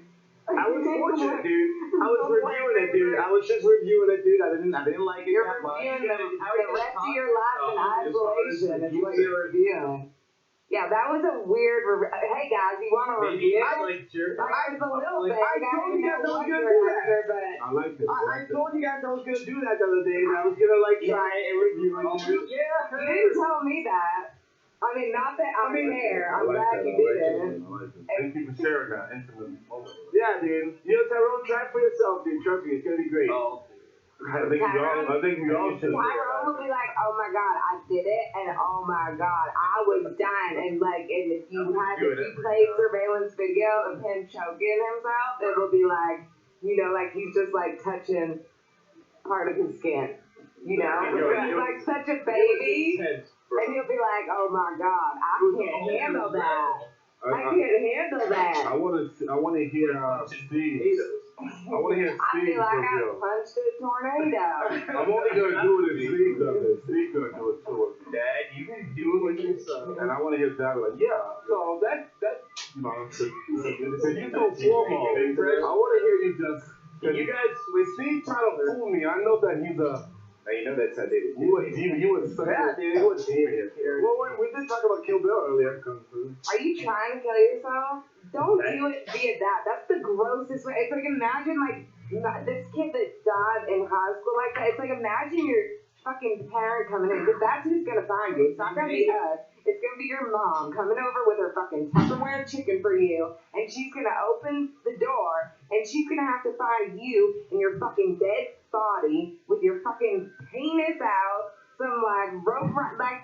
You want anybody to find you like that? You know what, dude? They'll cover it up. That is the way to die. It's on record now. We know what it was. Well, like, I'm not gonna do it again. I didn't like it that much, dude. Let's not talk about. I didn't do it properly, but you know why? We got a whole bunch of living to do. yeah, I was just trying to live it here, guys. I was just I trying do to want to live. talk about that. I mean, you know what I'm saying? I mean, but where's Joe at?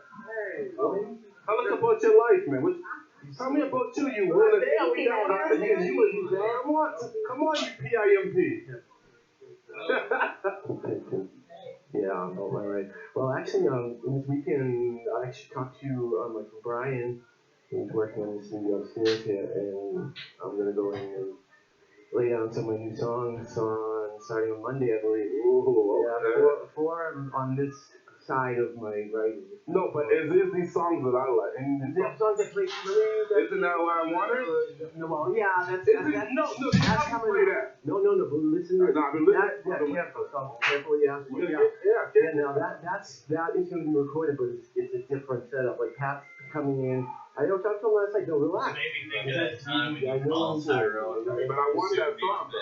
Tyrone, tell him how I I'm gonna do power strokes. What are you talking about? I gotta go. You knew I was talking. I was like, where? He was like, I won't brag about you now. Okay, I'll talk to you guys later. gotta go. I'm like, no. I don't deserve this. Gross goblin breakfast.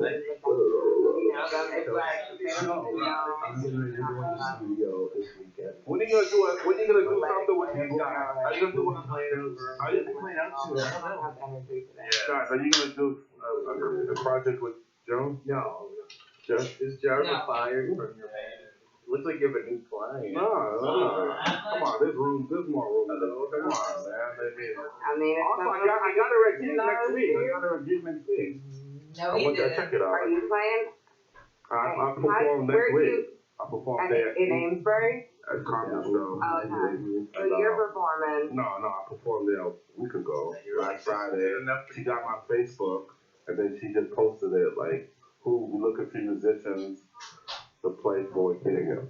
Who are you looking for? I'm like, well, who, and then I'm like, but I'm gonna get you there, but then I'm gonna try to get my man at his room. Hey, wait a minute. I just remembered something, dude. Didn't you try to book somebody on the show, dude? What's going on with that? That's next week? True. Come on. This is chess, not checkers. Why? Don't let Tyrone do anything on the show. She's cool. She's a legend. She's talented. She's a great performer. I met her at King. She met with the Zilla team. She messes with the Zilla team. What's the Zilla team? Zilla team? Zilla is a great musician, man. Her, my musician band. Her. I'm gonna let you hear you guys. In all of Kings. In all of Berkeley. I'm gonna let you guys hear the music first. Have you guys heard of Berkeley? I'm gonna give you, me and you gonna have communication, okay? And we're gonna have communication with us too. Oh yeah, where's the communication for the past few weeks when you didn't show up? Yeah, we're worried. We wanna put that AK out. What's that money, Tyrone? We wanna put that AK out. Well, before that though, I wanna. You weren't even here. Tyrone would be such a good politician. You know who wasn't here last week? You know who wasn't here last week? Herb wasn't here last week. Yeah, he can that's probably true. explain And you think that was random and nobody knew about it? Talk to me about that. Yeah. Why would you People do prepare for it. He's just like, I wanna know what it is. I have a good job doing that this summer. It's like word association with life. I went, it was cold, Like it was that's rainy.